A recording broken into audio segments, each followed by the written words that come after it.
आप सब लोग मंथन के इस कार्यक्रम में आए हैं। मैं आप तमाम लोगों का हार्दिक क्रांतिकारी इस्तकबाल करता हूं और आपको बहुत बहुत धन्यवाद कहना चाहता हूं। दोस्तों, सबसे पहले मैं आप सबका और मंथन के साथियों का शुक्रगुजार हूं कि उन्होंने मुझे इस कार्यक्रम में बोलने के लिए बुलाया है और आप सब लोग सुनने के लिए बैठे हुए हैं। दोस्तों, मैं अपनी बात करूं उससे पहले आप सबको आज गांधी जी की जयंती है, उस पर आपको बधाई देना चाहता हूं। साथ ही साथ लाल बहादुर शास्त्री जी की भी जयंती है, उनको भी मैं आप सब लोगों को बधाई देना चाहता हूं। दोस्तों, सच की परछाई के बारे में मुझे बोलने के लिए कहा गया है, लेकिन मैं इस तरह के जो काव्यात्मक विषय होते हैं उसका एक्सपर्ट नहीं हूँ, तो अगर मेरे मुंह से कुछ ऐसी बात निकले जो ठीक नहीं हो तो आप माफ़ कर दीजिएगा, मैं इस बात की उम्मीद करता हूँ। और दोस्तों, दूसरी एक और बात है जिसके लिए मैं आपसे माफ़ी मांगता हूँ कि मुझे ना तेलुगु आती है, ना मेरी अंग्रेजी बहुत अच्छी है, इसलिए आप मुझे हिंदी में बोलने की इजाज़त दे दीजिए। शुक्रिया बहुत बहुत। दोस्तों, आज गांधी जयंती है, लाल बहादुर शास्त्री की जयंती है और अलग अलग जगह पे देश के अलग अलग हिस्सों में, दुनिया के अलग अलग हिस्सों में लोग गांधी जी को याद कर रहे हैं, लाल बहादुर शास्त्री को भी याद कर रहे हैं। ये उस दौर के लोग हैं जिस दौर में सच बोलना मुश्किल था, कठिन था, फिर भी ये लोग सच बोले, सच के साथ खड़े हुए और इस देश को आज़ादी दिलाने में अपनी महत्वपूर्ण भूमिका निभाई।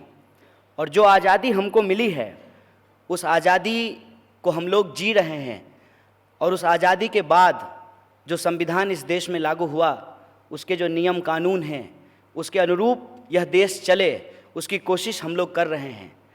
और उसी संविधान के जो मूल्य हैं, उसमें एक मूल्य ये भी है कि हम सच के साथ खड़े होंगे। लेकिन क्या आज सच बोलना, सच सुनना, सच कहना इतना आसान है क्या? ये प्रश्न आज हमारे सामने है। और जब हम इस पे विचार करते हैं तो बहुत सारे लोगों ने इस बात को लिखा है कि आज पोस्ट ट्रुथ का ज़माना है। अब एक तो ट्रुथ का कौन सा ज़माना होता है और ट्रुथ का ज़माना चला गया है, इसलिए अब पोस्ट ट्रुथ का ज़माना है। ये अपने आप में बड़ा गंभीर विषय है और लोगों के मन में एक संदेह पैदा करने वाला विषय है। आज हम कुछ चीज़ें अपने सामने जो इर्द गिर्द घट रही है, उसको अगर बारीकी से देखने की कोशिश करें तो हम इस नतीजे पे पहुंचते हैं कि जो दिखता है सो बिकता है और लोग ज़्यादा उसको देखना पसंद करते हैं जो झूठ होता है। इसलिए यह बात यदि कहा जाए कि झूठ ही दिखता है और झूठ ही बिकता है तो यह गलत नहीं होगा।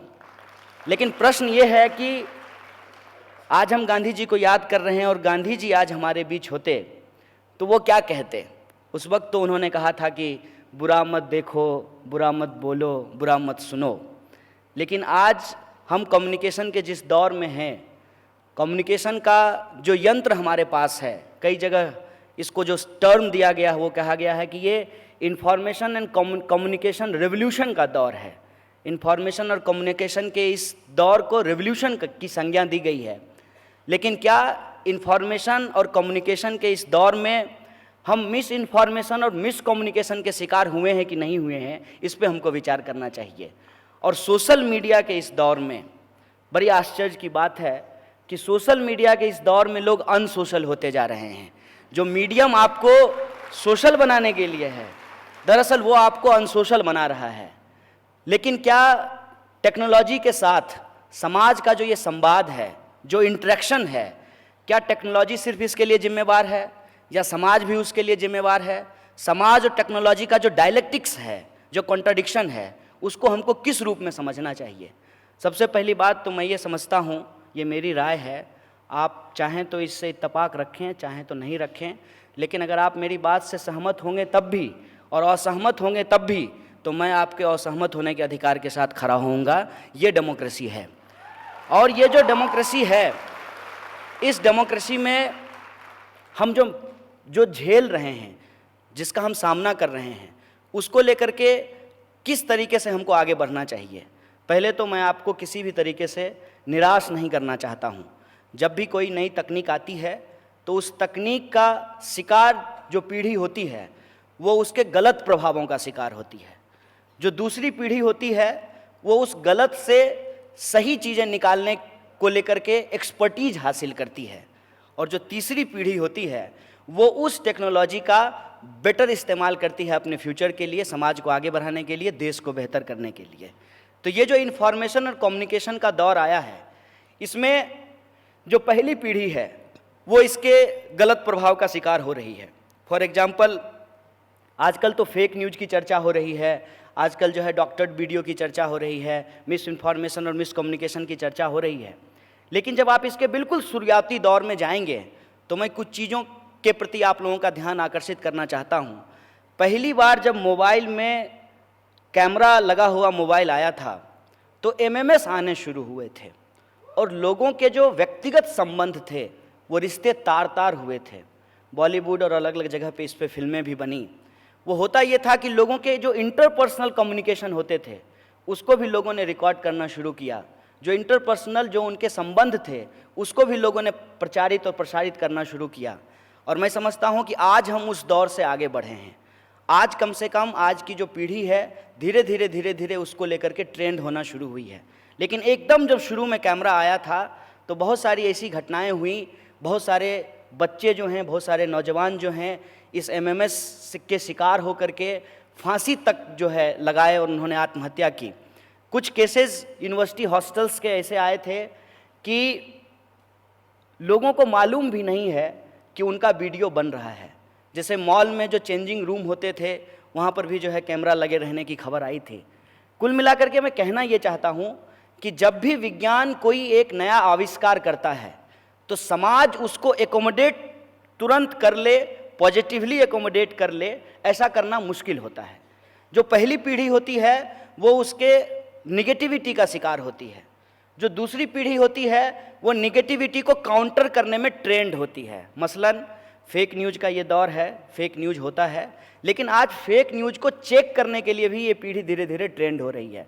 मसलन आप देखेंगे जब भी कोई खबर आती है तो आजकल लोग सोशल मीडिया पे पूछते हैं कि लिंक भेजो।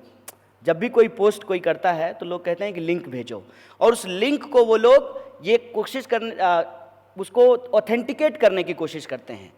तीसरी पीढ़ी जो होगी वो पूरी तरह से ट्रेंड हो जाएगी और इस सोशल मीडिया का, इस इंफॉर्मेशन एंड कम्युनिकेशन का एक जो है इम्पॉर्टेंट रोल सोशल ट्रांसफॉर्मेशन में होगा, ऐसा हम उम्मीद करते हैं।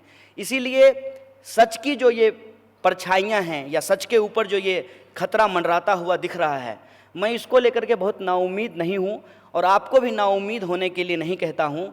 और बस मैं आपसे ये अपील करता हूँ कि आप सोचिए कि गांधी आज होते, भगत सिंह आज होते या अंबेडकर आज होते तो इस परिस्थिति का वो सामना कैसे कर रहे होते। पहली बात तो ये, गांधी आज होते तो गांधी ये नहीं कहते कि बुरा मत देखो, बुरा मत बोलो, बुरा मत सुनो। गांधी आज होते तो कहते बुरा मत लाइक करो, बुरा मत शेयर करो,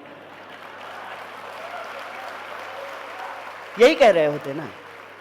इसके साथ साथ ये जो आज सच को लेकर के जिस तरीके से झूठ के सहारे सच को दबाने की कोशिश की जा रही है, उसके कई उदाहरण आपको देखने को मिलेंगे। मसलन आज की मैं बात आपको बताता हूँ। जब आप लोग हैदराबाद में बहुत इत्मीनान से, बहुत डिसिप्लिन तरीके से मंथन का कार्यक्रम सुन रहे हैं, दिल्ली की सड़कों पे किसान के ऊपर पानी की बौछार की जा रही है, डंडे चलाए जा रहे हैं और अहिंसा के पुजारी महात्मा गांधी के जन्मदिन के दिन उनके ऊपर लाठियां और आंसू गैस के गोले छोड़े जा रहे हैं। अब आप मुझे बताइए कि गांधी जी होते तो क्या कर रहे होते। गांधी जी होते तो उस प्रोटेस्ट में डंडा लेकर के अगली कतार में उस प्रोटेस्ट के साथ चल रहे होते। आज जब हम गांधी को याद कर रहे हैं तो हमको ये समझना चाहिए कि उनके विचारों का आज हमारे वक्त में, आज हमारे समय में क्या इम्पोर्टेंस है, उसकी क्या प्रासंगिकता है। इंटरेस्टिंग बात इसमें यह है कि आज गांधी का नाम हर कोई ले रहा है, लेकिन सच में गांधीवाद से, गांधी की मीमांसा से, गांधी की विचारधारा से किसको लेना है और किसको गांधी की विचारधारा, गांधी की मीमांसा और गांधी के पूरे व्यक्तित्व को डिमीन कर देना है, इस बात को समझने के लिए भी हमको ट्रेंड होना पड़ेगा। और इस बात के लिए अगर हमारे पास आइडियोलॉजिकल पर्सपेक्टिव है, उसको यदि हम समझ पाते हैं, तब हम सोशल मीडिया का सही इस्तेमाल कर सकते हैं और गांधीवाद का प्रचार प्रसार कर सकते हैं। गांधी के संबंध में एक बात मैं आपको कह दूं कि गांधी को डिमीन करने का काम इस देश के इतिहास में सिर्फ उन लोगों ने नहीं किया जो गांधी के खिलाफ थे। माफ़ कीजिएगा, कुछ लोगों को शायद ये बात बुरा लगे, गांधी को मानने वालों ने भी गांधी को डिमीन करने का काम किया। क्या राइट, क्या लेफ्ट, क्या सेंटर, तीनों ने मिलकर के गांधीवाद को डिमीन करने का काम किया। वो कैसे डिमीन करने का काम किया, इसका एग्जाम्पल मैं आपको बताता हूँ कि जब आप बंगाल के एरिया में जाएंगे तो यूथ के बीच में ये बहुत पॉपुलर है कि गांधी जी सुभाष चंद्र बोस के खिलाफ थे। जब आप दलितों के बीच में जाएंगे तो ये भी बात बहुत पॉपुलर है कि गांधी जी अंबेडकर जी के खिलाफ थे। जब आप इन जनरल नौजवानों के बीच में जाएंगे तो ये बताया जाएगा कि गांधी जी भगत सिंह के खिलाफ थे। और ये जो बात इतना पॉपुलर किया गया है, वो पॉपुलर एक्चुअली सच की परछाई नहीं है, झूठ की परछाई है। लेकिन वो परछाई इतनी भयानक है, इतनी गहरी है कि सच का सूरज भी कई बार उसमें छुपा हुआ नजर आता है। मसलन अब एक बात मैं आपको बताता हूँ कि हर दौर में ऐसा होता है कि जो विचारक होते हैं, जो आइडियोलॉग होते हैं, जो आंदोलनकारी होते हैं, मान लीजिए कि कोई बुद्धिजीवी ही अपने दौर के हों, वो अलग अलग तरह की बातें कहते हैं और उस वक्त के, उस दौर के जो लोग होते हैं उनकी कुछ बातों से सहमत होते हैं और उनकी कुछ बातों से असहमत होते हैं। यदि हम रविन्द्रनाथ टैगोर की भी बात करें तो उनके और गांधी जी के बीच में बहुत ऐसे विचारों का आदान प्रदान हुआ है जहाँ पे एक विभेद और एक मतभेद दिखाई देता है। और सिर्फ रविन्द्रनाथ टैगोर के साथ नहीं, कम्युनिस्ट पार्टी ऑफ इंडिया के जनरल सेक्रेटरी पीसी जोशी, जिनकी शादी महान क्रांतिकारी कल्पना दत्त से हुई थी, उनके और गांधी जी के बीच में जो पत्राचार हुआ तो उसमें बहुत सारी चीज़ों को लेकर के दोनों के बीच में डिफरेंसेस था, लेकिन बहुत सारी ऐसी चीज़ें थी कि दोनों के बीच में एक यूनिटी भी थी। और वो उस पत्राचार का एक रिजल्ट है कि अंततः गांधी कहते हैं कि यदि कम्युनिज्म से हिंसा को निकाल दिया जाए तो मैं दुनिया का सबसे बड़ा कम्युनिस्ट हूँ। ये गांधी जी के स्टेटमेंट हैं। इसके साथ साथ जब आप अंबेडकर जी के साथ भी गांधी जी के बातचीत को देखेंगे तो बहुत सारे आपको ऐसे डाइवर्जेंस मिलेंगे जहाँ पे वो दोनों बिल्कुल दो कोने पे खड़े हैं, लेकिन बहुत सारा ऐसा कन्वर्जन भी मिलेगा जहाँ पे वो आपको एक साथ दिखाई देते हैं। ठीक वही बात सुभाष चंद्र बोस के साथ लागू होती है। और जो सबसे पॉपुलर चीज़ है कि गांधी जी चाहते तो भगत सिंह की फांसी रुक जाती, ये झूठ है। ये अपने आप में एक बहुत बड़ा झूठ है जो बहुत पॉपुलर तरीके से बोला गया है और मैं भी उसका शिकार था और इस बात को मैं स्वीकार करता हूँ। और मुझे भी लगता था बहुत लंबे समय तक कि गांधी जी की वजह से जो है भगत सिंह को फांसी हो गई। और ये बात आज जो लोग सत्ता में बैठे हैं, मतलब जिस विचारधारा की बंदूक की गोली से गांधी की हत्या की गई, उस विचारधारा की बंदूक के निशाने पे आज इस देश का जमहूरियत है, इस देश का डेमोक्रेसी है। इस बात को हमको समझना चाहिए। उसी विचारधारा की बंदूक की गोली से गौरी लंकेश की हत्या की गई, उसी विचारधारा की बंदूक की गोली से कुलवर्गी पानसारे और डॉक्टर दाभोलकर की हत्या की गई है। और वो जो विचारधारा की बंदूक है, समय समय पे इस देश के ऐतिहासिक तथ्यों के ऊपर चलाया गया है। और उस विचारधारा की बंदूक का जो असर है, उसका जो नकारात्मक प्रभाव है, कई बार उसको आइडेंटिफाई करने में हमारे जो वामपंथी मित्र हैं वो भी अक्षम रहे हैं और वो भी उसके प्रोपेगेंडा के शिकार हो गए हैं। मसलन गांधी जी का जो पत्र इरविन को लिखा गया था, उसकी एक कॉपी हरियाणा के पानीपत के एक छोटे से कॉलेज में मैंने जब देखा, तब मुझे पता चला कि मैं कितने बड़े झूठ का शिकार था। गांधी जी स्वयं पत्र लिखते हैं और कहते हैं कि इस नौजवान की विचारधारा हमसे अलग है, लेकिन यह नौजवान इस देश के भविष्य को एक बेहतरीन रास्ता दिखा सकता है। किसी भी सूरत पे इस नौजवान को फांसी नहीं होनी चाहिए। गांधी जी के कहने के बावजूद भी भगत सिंह को फांसी दी गई, लेकिन यह बात पॉपुलर किया गया ताकि गांधी जी की विचारधारा को डिमीन किया जा सके।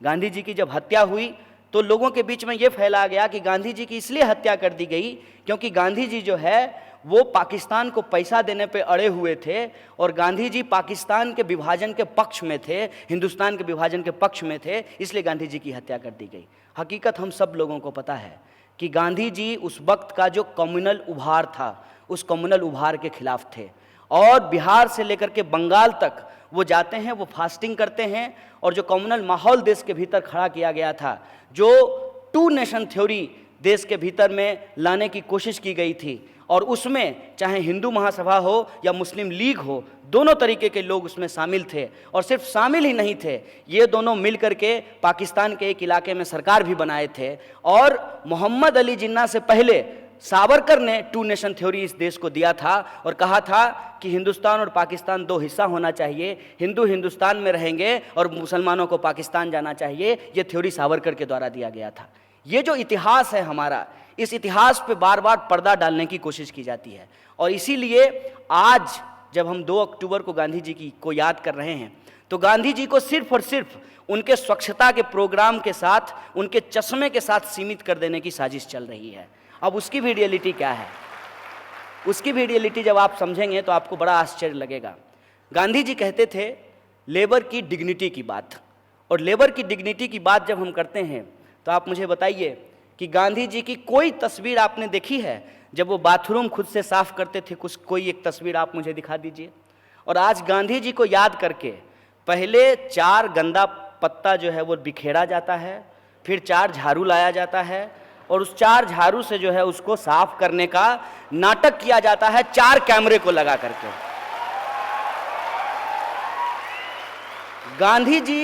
गांधी जी अपना बाथरूम खुद साफ करते थे बिना कैमरे का, कोई फोटो नहीं खिंचवाते थे वो। उसके साथ साथ जो लेबर के डिग्निटी की बात है, जब आप स्वच्छ भारत अभियान की बात कर रहे हैं तो स्वच्छता के सिपाही कौन हैं? स्वच्छता के सिपाही आपके मंत्री नहीं हैं जो कैमरा के सामने झाड़ू चला रहे हैं। स्वच्छता के सिपाही वो हैं जो दिन रात कचरा उठाते हैं, रोज गटर में उतरते हैं, वो स्वच्छता के सिपाही हैं। और उनकी डिग्निटी की बात कीजिए, उनकी डिग्निटी की क्या स्थिति है? उनकी डिग्निटी की स्थिति ये है कि देश की राजधानी दिल्ली में दिन दहाड़े अभी कुछ दिन पहले 5 सफाई कर्मी गटर में उतरने के चलते जहरीली गैस की वजह से मर गए। और इसके बारे में मैं एक डाटा आपको बता दूं। पी साईनाथ का एक लेक्चर मैं सुन रहा था। साईनाथ साहब ने बताया कि माल्या अकेले 9,000 करोड़ रुपया लेकर के भाग गए। मैनुअल स्कैवेंजिंग जो है, जो गांधी जी के ज़माने में चला आ रहा था, आज गांधी जी का चश्मा स्वच्छ भारत के पोस्टर पे लगा हुआ है और आज भी मैनुअल स्कैवेंजिंग हो रहा है। उस मैनुअल स्कैवेंजिंग को यदि हम एबोलिश करना चाहते हैं, 9,000 करोड़ रुपए में पूरे के पूरे मैनुअल स्कैवेंजिंग को एबोलिश किया जा सकता है। लेकिन ये प्रायोरिटी में नहीं है, क्योंकि लेबर की डिग्निटी प्रायोरिटी में नहीं है। और प्रधानमंत्री जी जब गुजरते हैं तो नहीं दिखने वाला नाली का गैस उनको दिख जाता है, लेकिन उस जहरीली गैस से मरने वाला इंसान इनको दिखाई नहीं देता है। मोदी जी, नाली के गैस से चाय बनता है कि नहीं बनता है ये नहीं मालूम, लेकिन नाली के गैस से इंसान मरता है ये हमको मालूम है, और ये आपको भी मालूम होना चाहिए। और जब आप गांधी जी को स्वच्छ भारत अभियान का ब्रांड एम्बेसडर बना रहे हैं, तब गांधी जी के डिग्निटी, जो वो लेबर की बात करते थे, जो डिग्निफाइड लेबर की बात करते थे, डिग्निटी ऑफ लेबर की बात करते थे, इसको आपको याद रखना चाहिए। इस देश में लेबर की कोई डिग्निटी नहीं है। किसी को भी मिनिमम वेज नहीं मिलता है, किसी को भी ओवर टाइम नहीं मिलता है, किसी को भी पीएफ और ईएसआई नहीं दिया जाता है। और ये जो लेबर को लेकर के स्थिति है, और आज यदि गांधी जी जिंदा होते तो गटर में जो लोग उतर रहे हैं उनको गटर में नहीं उतरना पड़ता और उनकी डिग्निटी के लिए गांधी जी जाकर के खड़ा होते। ये गांधी जी को याद करने का मतलब होता है। आज आप स्थिति देख लीजिए कि लोग हर समय, हर 2 तारीख को, हर 30 जनवरी को लोग जाते हैं, गांधी जी को फूलों से एकदम से सजा देते हैं, और ऐसा लगता है कि गांधी को फूल से सजा दिए हैं, अब गांधी के सारे विचार अब समाज में अपने आप लागू हो जाएंगे। हकीकत क्या है? ये सारे जो नेता हैं, इनको शर्म आनी चाहिए जब ये गांधी को माला चढ़ाने के लिए जाते हैं। गांधी जी के बारे में ये जब बोलते हैं, मुझे समझ में नहीं आता है कि इनकी जीभ क्यों नहीं कांपती है गांधी के संबंध में बोलने में। गांधी जी राजनीति में सादा जीवन उच्च विचार की बात करते थे, और ये लोग क्या करते हैं? ये लोग झूठा जीवन सूट विचार की बात कर रहे हैं। यही है ना। गांधी राजनीति में जो सादा जीवन है उसको लागू करते हैं। विदेश से पढ़ करके आए थे, बैरिस्टर बन करके आए थे, देश की आज़ादी के लिए, देश की जनता के सम्मान में। और इस संबंध में मैं एक कहानी आपको बता देता हूँ। जब गांधी जी चंपारण गए थे किसानों के आंदोलन में शामिल होने के लिए, तो उन्होंने देखा कि मीटिंग में महिलाएं नहीं आई हैं। कस्तूरबा को उन्होंने भेजा। अब कस्तूरबा की बात आई तो मैं याद करा देता हूँ। जो लोग पत्नियां छोड़ करके भाग जाते हैं वो गांधी के मूर्ति पे माला चढ़ाते हैं। गांधी जी तो कस्तूरबा को छोड़ करके नहीं भागे थे, साथ में लेकर के घूमते थे और गांधी महान भी हुए। तो ये कोई कह दे कि पत्नी को जब तक नहीं छोड़िएगा तब तक महान नहीं होइएगा, इस विचार को आप समझ लीजिए। कस्तूरबा को उन्होंने कहा कि पता करो कि महिलाएं मीटिंग में क्यों नहीं आई हैं। कस्तूरबा जब गईं तो पता चला कि लोगों की इतनी हैसियत नहीं है कि 4 साड़ी खरीद सकें। तो महिलाओं ने कहा कि हमारे घर में एक ही ऐसी साड़ी है जिसको पहन करके बाहर जा सकते हैं और हम 4 औरतें हैं, तो हमने तय किया कि कोई एक क्यों जाए, तो हम चारों नहीं गए। इसको कहते हैं यूनिटी। हम चारों नहीं गए। यह बात वो गांधी को आकर के बताए और गांधी ने तय किया कि हम कभी भी सूट बूट पहन करके जनता के बीच में नहीं जाएंगे। और आज क्या है कि जिनके पास सूट बूट नहीं था वो सरकार में इसीलिए आए हैं ताकि वो मोदी मोदी लिखा हुआ सूट पहन सके। इस फर्क को आप समझिए। हर पीला चीज जो है सोना नहीं होता है और हर गुजराती गांधी नहीं होता है। इस बात को आपको समझना चाहिए। और ये जो हकीकत है, आप विचार करके देखें कि आज के हमारे नेता कैसे हैं, कैसे वो गांधी के ऊपर फूल डालते हैं। गांधी, अगर माने आप पुनर्जन्म और आत्मा में भरोसा करते हैं, अगर आप जो है GTV बहुत देखे हैं, तो सोचिए, इमेजिन कीजिए अगर गांधी की आत्मा होगी उस मूर्ति में तो क्या कह रही होगी। भाई वैष्णव जनते तेने कहिए पीड़ पड़ाई जाने रही, कहाँ लेकर के आ गए हो। हम देश के लिए सूट खोल दिए और तुम देश के लिए सूट पहन लिए। ये विचार तो समझ में नहीं आता है। और किसान के लिए लड़ते थे, वो किसानों के लिए संघर्ष करते थे। आज जो रूरल इकोनॉमी की हालत की गई है, आज ही के दिन, ये कोई इत्तेफाक नहीं है, इस देश में 12,000 किसान एक साल में आत्महत्या करते हैं।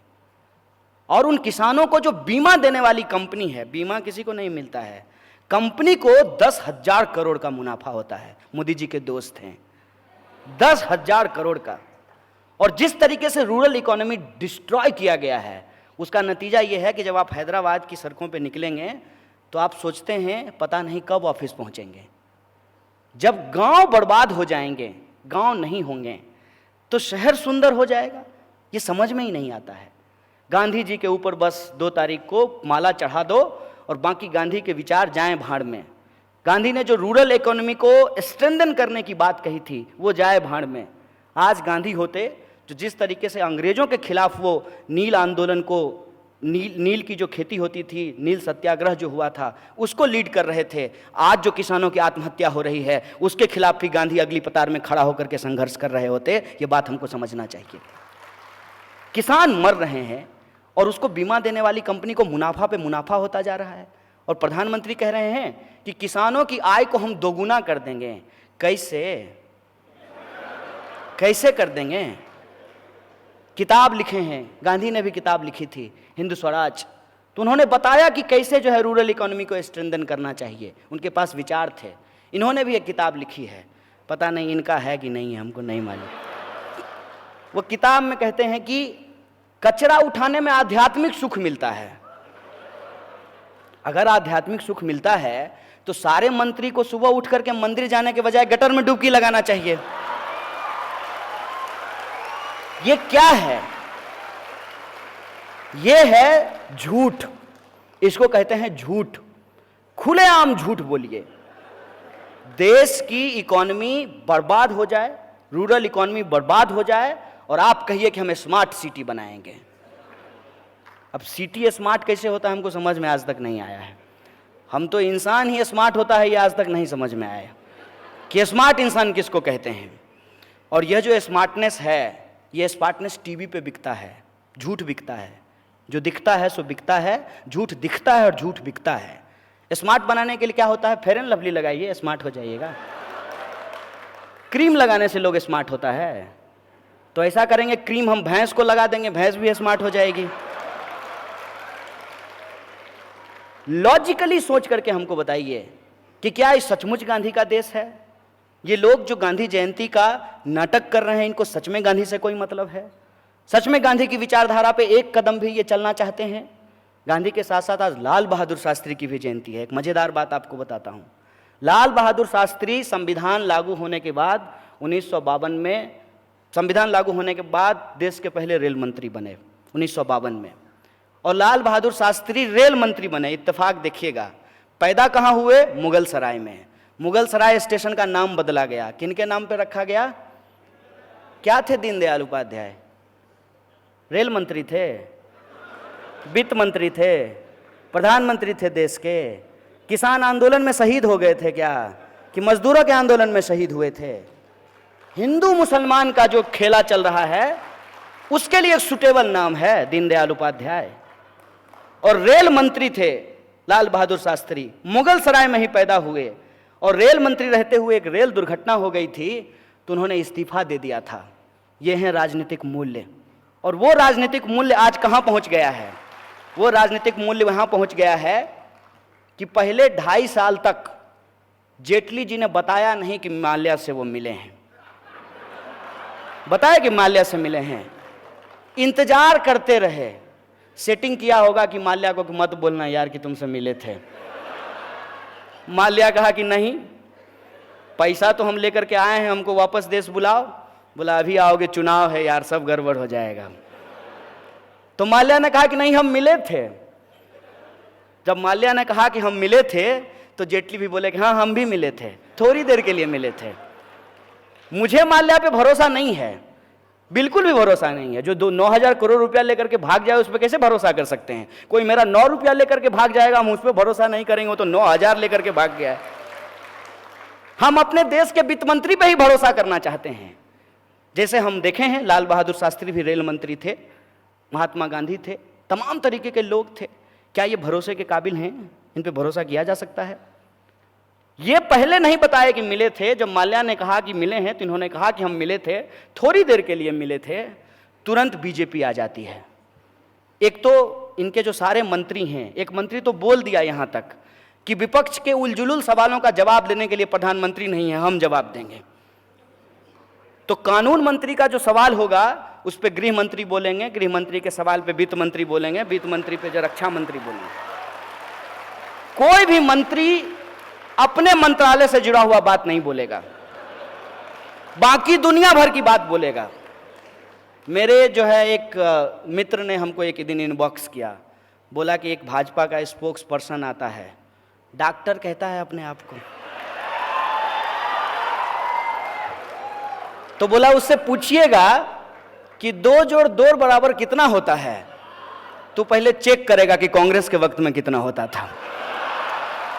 अरे तब भी 4 होता था, अब भी 4 होता है और आगे भी 4 होगा, इसमें क्या दिक्कत है? हर बात के लिए बात को गुमराह कैसे करना है। तो वित्त मंत्री के बचाव में आई भाजपा, और भाजपा ने कहा कि नहीं, उस दिन तो वित्त मंत्री पार्लियामेंट गए ही नहीं थे। एक लाल बहादुर शास्त्री थे, वो रेल जो है ट्रेन नहीं चला रहे थे, ट्रेन जो है ट्रेन का ड्राइवर चला रहा था। लाइनमैन का काम है लाइन चेक करना, लेकिन रेल मंत्री ने जिम्मेवारी लेते हुए कहा कि हम इस्तीफा देंगे क्योंकि हम रेल मंत्री हैं, हमारे राजकाज में रेल की दुर्घटना हुई है। रोज रेल दुर्घटना हो रही है, और मैं आपको विश्वास दिलाना चाहता हूं कि आपको रेल मंत्री का नाम भी याद नहीं होगा, क्योंकि कोई भी मंत्री अपना काम करेगा तब तो उसका नाम आपको याद रहेगा। अब देश का प्रधानमंत्री जो है वो विदेश मंत्री का काम कर रहा है, दुनिया घूम रहा है। ये जो सिचुएशन है, इस सिचुएशन को आप देखिए और आप समझिए कि सच क्या है, झूठ क्या है, हर बात को कैसे ट्विस्ट किया जाता है, कैसे इतिहास को तोड़ा मरोड़ा जाता है, कैसे गांधी जी का भी चश्मा इस्तेमाल कर लिया जाता है। माने कहते हैं ना, मुख में राम बगल में छुरी, मुख में नाथूराम बगल में गांधी। ये कैसे इस्तेमाल कर रहे हैं? सब कुछ कहेंगे, गांधी जी महान आदमी थे, गांधी जी अपना पखाना साफ करते थे, गांधी जी सादा जीवन उच्च विचार करते थे, और गांधी जी का कोई भी चीज अपने ऊपर लागू नहीं कराएंगे। ना सादा जीवन उच्च विचार लागू करेंगे, ना रूरल इकोनॉमी को लागू करेंगे, ना किसानों की आत्महत्या पे कुछ बोलेंगे, ना गांधी की हत्या पे कुछ बोलेंगे। कोई एक मंत्री, कोई एक बड़ा नेता, कोई एक रेस्पॉन्सिबल व्यक्ति जो खुल करके कहे कि गांधी की हत्या नाथूराम गोडसे ने की, इसलिए हम नाथूराम गोडसे को आतंकवादी समझते हैं, नाथूराम गोडसे को मुर्दाबाद कहते हैं, किसी में हिम्मत नहीं है ये कहने की। और अपनी नाकामी को छुपाने के लिए सारा का सारा दोष जो है वो किसी और के सर पे मढ़ देना है। मसलन कि भाजपा ने कहा कि एनपीए जो है वो तो कांग्रेस के टाइम पे हुआ था, करप्शन जो है वो तो कांग्रेस के टाइम पे हुआ था। कांग्रेस के टाइम पे महंगाई नहीं थी क्या? तब पेट्रोल महंगा नहीं मिल रहा था? अरे किसान आत्महत्या तो कांग्रेस के वक्त में भी होता था। हम स्वीकार करते हैं भाई कि यह सारी समस्या जो है 2014 से शुरू नहीं हुई है, ये हम स्वीकार करते हैं। लेकिन अगर ये आप कह दें कि तू चोर मैं चोर इसलिए चोरी बहुत अच्छा है, ये तो हम मानने के लिए तैयार नहीं है। ये तो जवाब नहीं होता है। तू चोर मैं चोर इसलिए चोरी मुद्दा नहीं है, इसको हम कैसे मान लें, इस देश के नौजवान कैसे मान लें, ये सवाल मैं आपके सामने रख रहा हूं। एनपीए था, करप्शन था, इन जो समस्याएं हैं, इस समस्या से ही निजात के लिए लोगों ने आपको प्रधानमंत्री बनाया, नया सरकार चुन करके लाया। नहीं तो वही लोग कंटिन्यू कर रहे होते, क्या दिक्कत है? अरे कम से कम इतिहास तो झूठ नहीं बोलते ना मनमोहन सिंह, पढ़े लिखे व्यक्ति हैं। कम से कम इकोनॉमी पढ़े हुए थे, इकोनॉमी समझे हुए थे, तो कोई इकोनॉमिक डिसीजन लेते तो डीमोनेटाइजेशन जैसा ब्लंडर तो कम से कम नहीं किए होते। ये तो होता ना। मैं किसी के समर्थन में नहीं बोल रहा हूं। आज जब मैं गांधी की बात कर रहा हूं, लाल बहादुर शास्त्री की बात कर रहा हूं, तो देश में क्या होना चाहिए, लोकतंत्र में क्या होना चाहिए, क्या जरूरी है हमारे आने वाली पीढ़ी के लिए, समानता क्यों जरूरी है समाज के लिए, मैं इस पर बात कर रहा हूं। और ये क्या मतलब होता है? हर सवाल को गुमराह करके आप नेहरू के पास पहुंचा देना चाहते हैं। अजीब बात है। मुझे तो लग रहा है कि इस दिन आप लोग भी इंतजार कीजिए, किसी दिन स्टेटमेंट आएगा मोदी जी का। मोदी जी जैसे कह रहे हैं ना कि इतने सालों का गड्ढा है, 70 साल में कांग्रेस ने जो है इस देश को लूट लिया है, तो उसको ठीक करने में वक्त मिलेगा। एक तो 70 साल जब ये बोलते हैं तब जो है ये उसमें बीपी सिंह को भी जोड़ लेते हैं, अटल बिहारी वाजपेयी के 6 साल को भी जोड़ लेते हैं।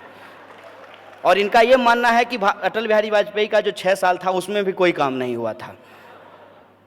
उससे भी आगे बढ़ करके कोई इनका समर्थक तो ये जाके कह देता है कि 1100 साल के बाद जो है एक हिंदू प्रधानमंत्री बना है। इस पे विचार कीजिए कि गांधी क्या कहते थे। गांधी कहते थे कि ईश्वर अल्लाह तेरे नाम सबको सन्मति दे भगवान। आज देश का जो प्रधानमंत्री है वो कब्रिस्तान और शमशान की बात कर रहा है। आप हिंदुस्तान की बात कीजिए, आप कब्रिस्तान और शमशान की बात क्यों कर रहे हैं? आपको हिंदुस्तान की बात करने के लिए इस देश का प्रधानमंत्री बनाया गया है, लेकिन आप हिंदुस्तान की बात नहीं करेंगे। ये जो सिचुएशन है, इस सिचुएशन में हमको ये विचार करना पड़ेगा कि हम किस तरीके से देश का निर्माण करेंगे। और देश का निर्माण करने के संबंध में एक इम्पॉर्टेंट बात मैं आपको बता दूं। इस देश का जो डेमोक्रेटिक प्रोसीजर है, उस प्रोसीजर पे हमको स्टिक होना पड़ेगा। क्या है प्रोसीजर? प्रोसीजर ये है कि पिछली सरकार की जो गलतियां थीं, उन गलतियों से जनता नाखुश थी और जनता ने पार्लियामेंट्री डेमोक्रेसी में नए लोगों को अपना मत दिया और नए लोगों की सरकार बनी।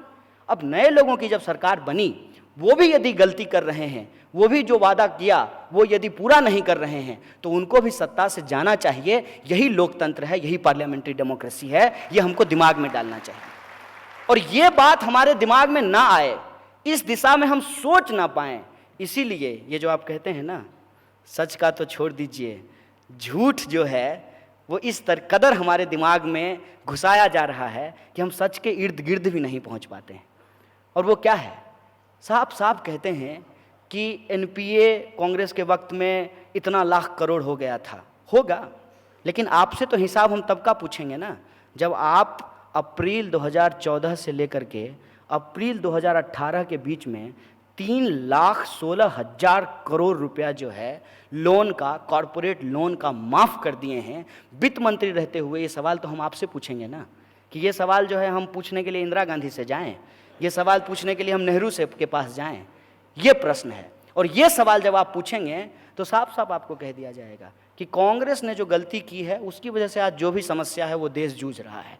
तो कल को अपनी नाकामी छुपाने के लिए प्रधानमंत्री कह देंगे कि पिछले 5 साल में हम कुछ इसलिए नहीं कर पाए क्योंकि हम कांग्रेस के वक्त में पैदा हुए थे। इस बहानेबाजी का क्या मतलब है? और हम एक आइडियोलॉजिकल प्रश्न आपसे पूछ रहे हैं, लोकतंत्र के हवाले से ये सवाल हम आपसे पूछ रहे हैं कि लोकतंत्र को कैसे चलना चाहिए, लोकतंत्र में क्या जरूरी है, और लोकतंत्र में जो हमने पढ़ा है, माने हम डिग्री भी दिखाने के लिए तैयार हैं, हमारा डिग्री देख लीजिए।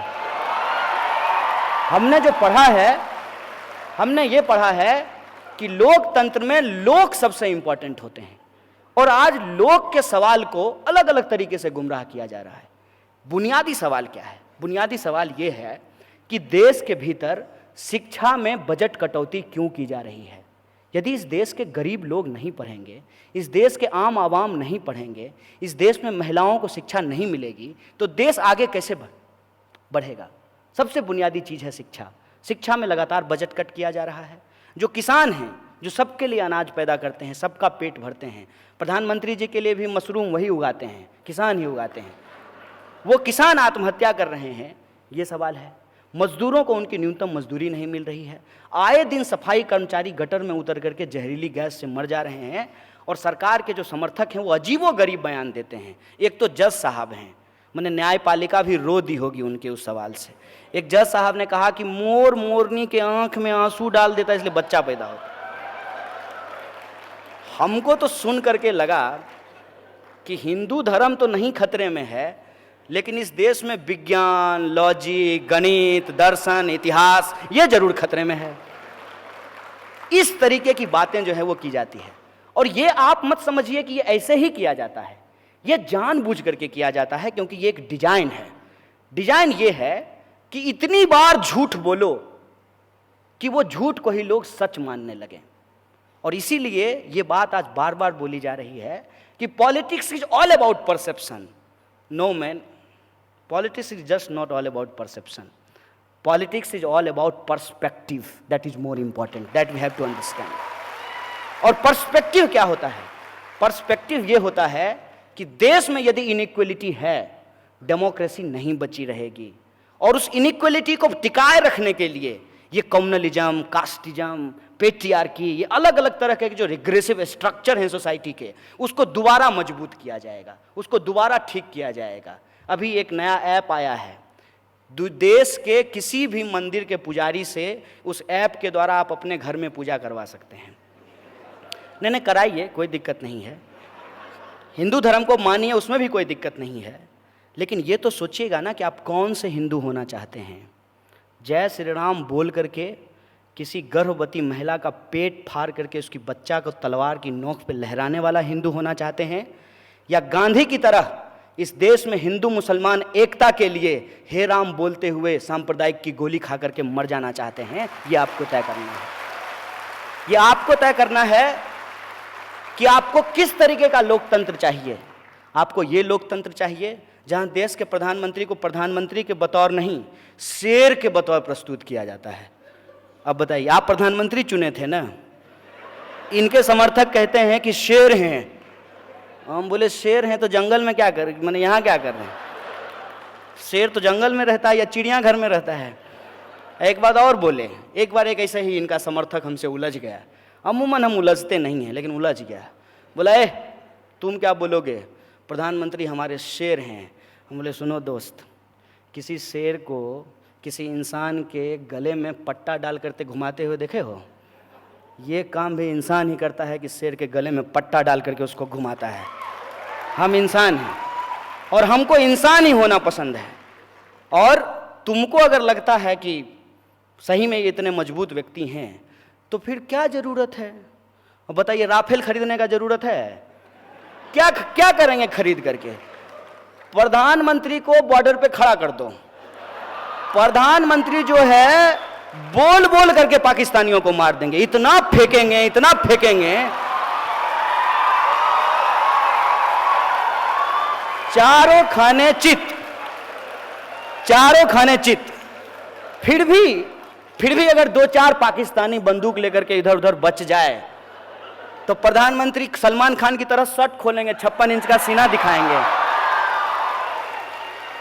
ये क्या चल रहा है? अरे गांधी के बारे में आइंस्टाइन ने कहा कि आने वाली पीढ़ी ये भरोसा नहीं करेगी कि इस हार मांस का व्यक्ति जो है वो चलता फिरता था, वो जिंदा था, वो इंसान था। वो थे गांधी। गांधी लाठी रख लेके चलते थे, किसी को डराने के लिए नहीं, अपने सहारे के लिए लेकर के चलते थे। आधी धोती पहनते थे, आधी धोती लपेटते थे, और डिग्निटी के लिए उन्होंने खुद चरखा उठाया, अपना बाथरूम खुद साफ किया, देश की मजबूती के लिए रूरल इकोनॉमी की बात की, देश में हिंदू मुसलमान एकता के लिए ना सिर्फ बात की बल्कि जान गंवा दी। और आज गांधी के नाम पे, गांधी के इस देश को हम जिस तरफ लेकर के जा रहे हैं, मैं समझता हूं कि वो रास्ता अंधकार और गड्ढे का रास्ता है।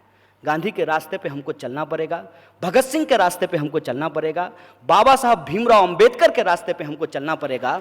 और इन तीनों में सबसे जो इंपॉर्टेंट चीज है मैं वो बता रहा हूं कि इन तीनों में कॉमन ये था कि ये तीनों हर प्रकार की असमानता के खिलाफ थे और समानता के पक्ष में थे। और जब तक हम इक्वलिटी को एस्टेब्लिश नहीं करेंगे सोसाइटी में, देश मजबूत नहीं हो सकता है।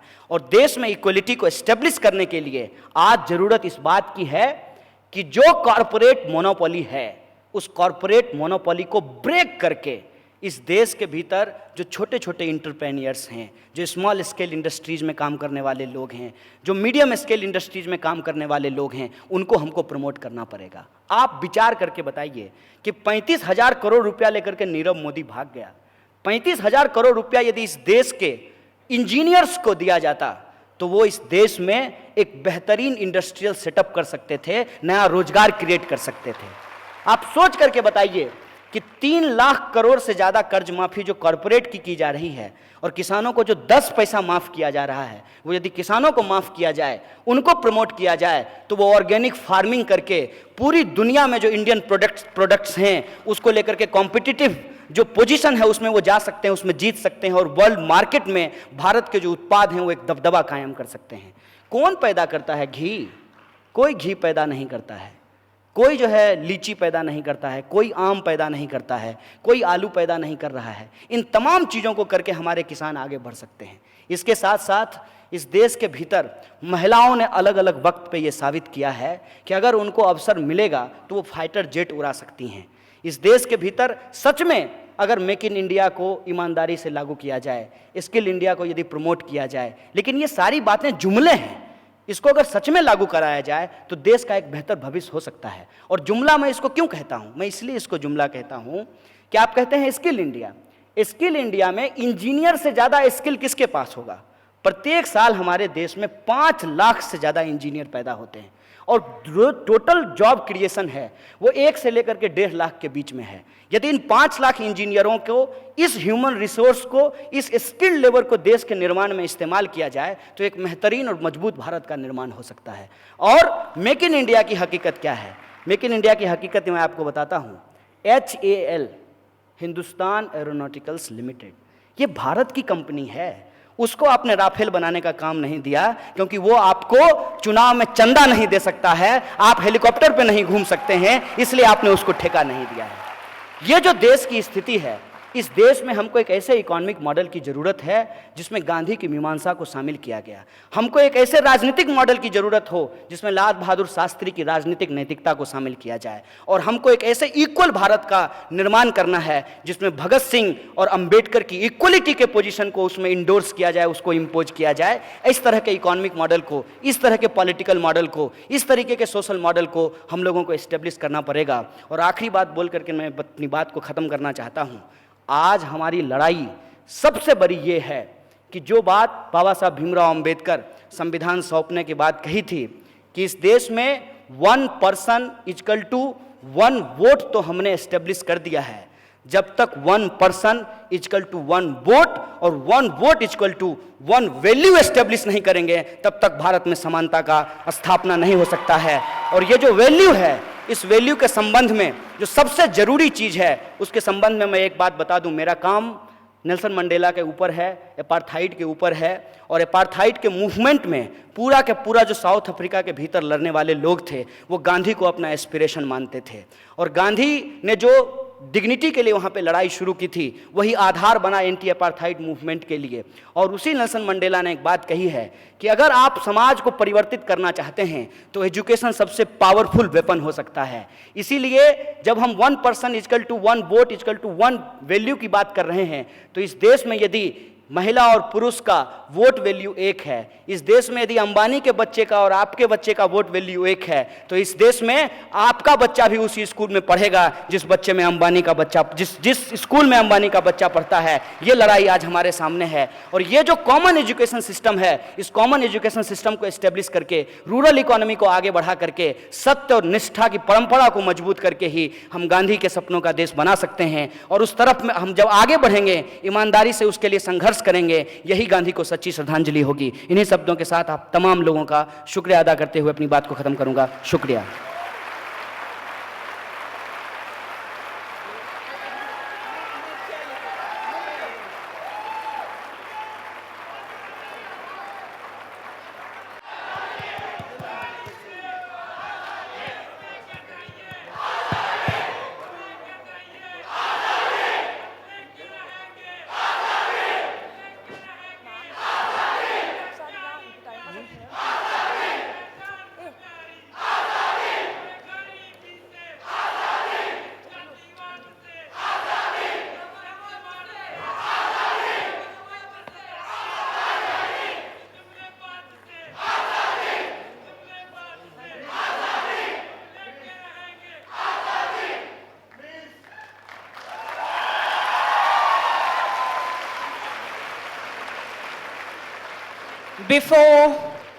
Before we open this session for question and answer, may I request Mr. Raghunandan Rao, Collector of Hyderabad District, to kindly give this memento from Manthan as a token of our appreciation to Kanhaiya.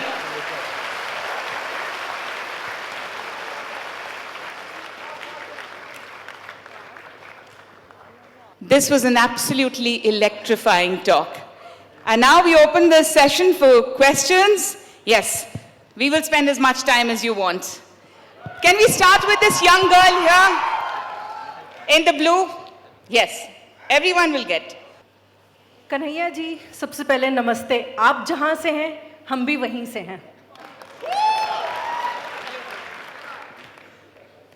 तो सही में मैं काफ़ी खुश हुई। आपकी जो ideology है, आपने जो बोला, 1 person is equal to 1 vote is equal to 1 value. I agree to this fact. मैं मानती हूँ, पूरे तरीके से मैं आपसे सहमत हूँ, आपने जो कुछ भी कहा। इसमें मैं एक चीज़ बोलूँगी, मुझे ये नहीं पता यहाँ बैठे हुए कितने लोगों को सिद्धार्थ के बारे में पता है, लेकिन हर किसी को गौतम बुद्ध के बारे में ज़रूर पता होगा। गौतम बुद्ध एक वो इंसान जो एक आधी रात में अपनी बीवी यशोधरा, अपने बेटे राहुल को छोड़ के घर से निकल गए खोज में शांति के, जिनको आज के डेट में हर कोई बुद्धिज्म को मानता है, फॉलो करता है। उसी तरीके से मैं ये नहीं बोलूँगी कि मैं किसी पर्टिकुलर पॉलिटिकल पार्टी को सपोर्ट करती हूँ या ऐसा कुछ है। I am neutral in terms of that. अगर क्वेश्चन इज दैट, जब एक इंसान घर छोड़ के आधी रात को निकल रहा है, सिद्धार्थ से वो बुद्ध, गौतम बुद्ध बन सकता है, तो अगर कोई दूसरा इंसान अपने घर से अपनी बीवी को छोड़ के अगर निकला है, तो उसके पर्सनल लाइफ पे, let's listen to the question please. उसके व्यक्तिगत जीवन पे कटाक्ष करके आगे बढ़ने से हमें क्या फायदा होगा? आपने जो बाद में चीजें बोली वो करना सही है, वो आगे बढ़ना सही है, हम वही मानते हैं, लेकिन क्या फायदा है किसी के व्यक्तिगत जीवन पे कटाक्ष करके? उससे हम कहां तक पहुंच सकते हैं?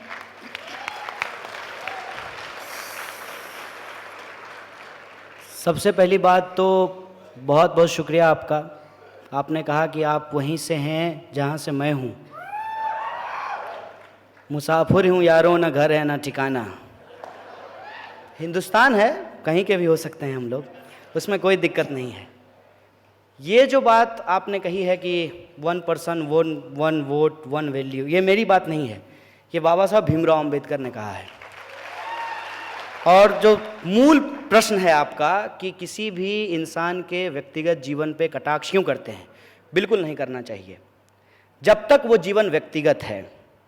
और वो जीवन व्यक्तिगत कैसे नहीं है ये मैं आपको बता देता हूँ। मेरी माँ है, आपकी भी माँ होगी, हम सबकी माँ है, ये कोई नई बात नहीं है। और हर किसी का अपना एक स्ट्रगल होता है। ऐसा नहीं है कि हम कोई बड़ा तीर मार दिए हैं और आप कुछ नहीं अपने जीवन में किए हैं। हर इंसान अपने जीवन में एक स्ट्रगल करता है, लेकिन जब उसका मार्केटिंग किया जाता है, इसको आप समझिए कि मार्केटिंग क्या होता है। मार्केटिंग ये होता है कि आप कितने भी नालायक क्यों ना हो, नोटबंदी के बाद अगर आपकी माँ 90 बरस की होगी तो आप उसको एटीएम के बाहर नहीं खड़ा करेंगे, ये मेरा भरोसा है। लेकिन अगर 90 साल की माँ को कोई अगर एटीएम के बाहर खड़ा कर दे तो ये व्यक्तिगत बात नहीं है, ये मार्केटिंग है, ये सार्वजनिक बात है। और ये सार्वजनिक बात जब है तब उसका क्रिटिसिज्म भी किया जाएगा। उस माँ को मैं नमस्कार करता हूं और मैं अपना आदर प्रस्तुत करता हूं उनको। उस माँ के प्रति मैं कोई कमेंट नहीं करना चाहता हूं, लेकिन जो नालायक बेटा है उस नालायकी को छुपाने के लिए जब वो अपने माँ का इस्तेमाल करता है तब हमको उस पर सवाल करना चाहिए, हमको सवाल पूछना चाहिए। और मैं ईमानदारी से कहता हूं, मुझे तो डर लग रहा था। मैंने एक फोटो मोदी जी का उनकी माँ के साथ देखा, हमको लगा कि कहीं ये ना पूछ रहे हो, देखो माँ राफेल के बाद मामला बहुत गर्म है, एक दिन बॉर्डर घूम के आ जाओ ना हमारे साथ। इसको आप समझिए, मुझे इस बात से दिक्कत है। बहुत सारे लोगों ने अपनी पत्नियां छोड़ दी, इसमें कोई दिक्कत नहीं है, लेकिन जब आप गला फाड़ फाड़ के कहते हैं कि हम मुस्लिम महिलाओं को न्याय दिलाना चाहते हैं, इसलिए हम तलाक पे कानून लेकर के आए हैं, स्वागत है आपका। आप यदि मुस्लिम महिलाओं को न्याय दिलाना चाहते हैं, आप कानून लेकर के आए हैं, स्वागत है आपका। लेकिन उन महिलाओं का क्या जो बिना तलाक दिए ही जिनको छोड़ करके भाग गए हैं लोग, उनका क्या? और ये सवाल मैं क्यों उठा रहा हूं, आप मुझे बताइए कि वो इतने साल से राजनीतिक जीवन में हैं, ये पत्नी का सवाल कब उठ करके सामने आया है? जब चुनाव आयोग ने कहा कि यदि आप शादीशुदा हैं तो उस कॉलम को आप छोड़ नहीं सकते हैं, उस कॉलम को आपको भरना पड़ेगा। और ये क्या होती है? ये एंटी विमेन मानसिकता जो है, मैं उसके खिलाफ हूं और उससे जोड़ करके मैं देखता हूं। और उसको आप समझिए मैं कैसे देखता हूं। व्हाट्सएप पे आपके ऊपर मैसेज आएगा पत्नियों के खिलाफ, तमाम तरीके का मैसेज जो है वो आएगा, उसमें औरतों के खिलाफ और पत्नियों के खिलाफ आपको मैसेज मिलेंगे। अगर शादी इतनी ही बुरी चीज है, अगर शादी करने वाले सारे लोग खराब ही होते हैं, जो भी शादी करता है वो समाज में लूटता है और लूट मार मचाता है, तो मुझे बताइए गब्बर सिंह की तो शादी नहीं हुई थी, वो किसके लिए लूट रहा था?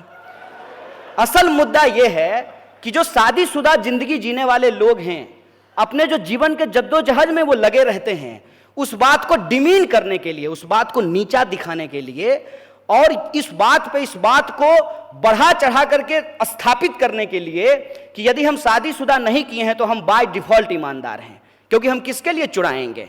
और ये कोई मोदी जी की बात नहीं है, मैं आपको याद दिलाना चाहता हूं, जब अटल बिहारी वाजपेयी प्रधानमंत्री बने थे तब भी यही कहा गया था कि अटल जी किसके लिए चुराएंगे, क्योंकि उनको तो कोई है ही नहीं, वो शादी ही नहीं किए हैं।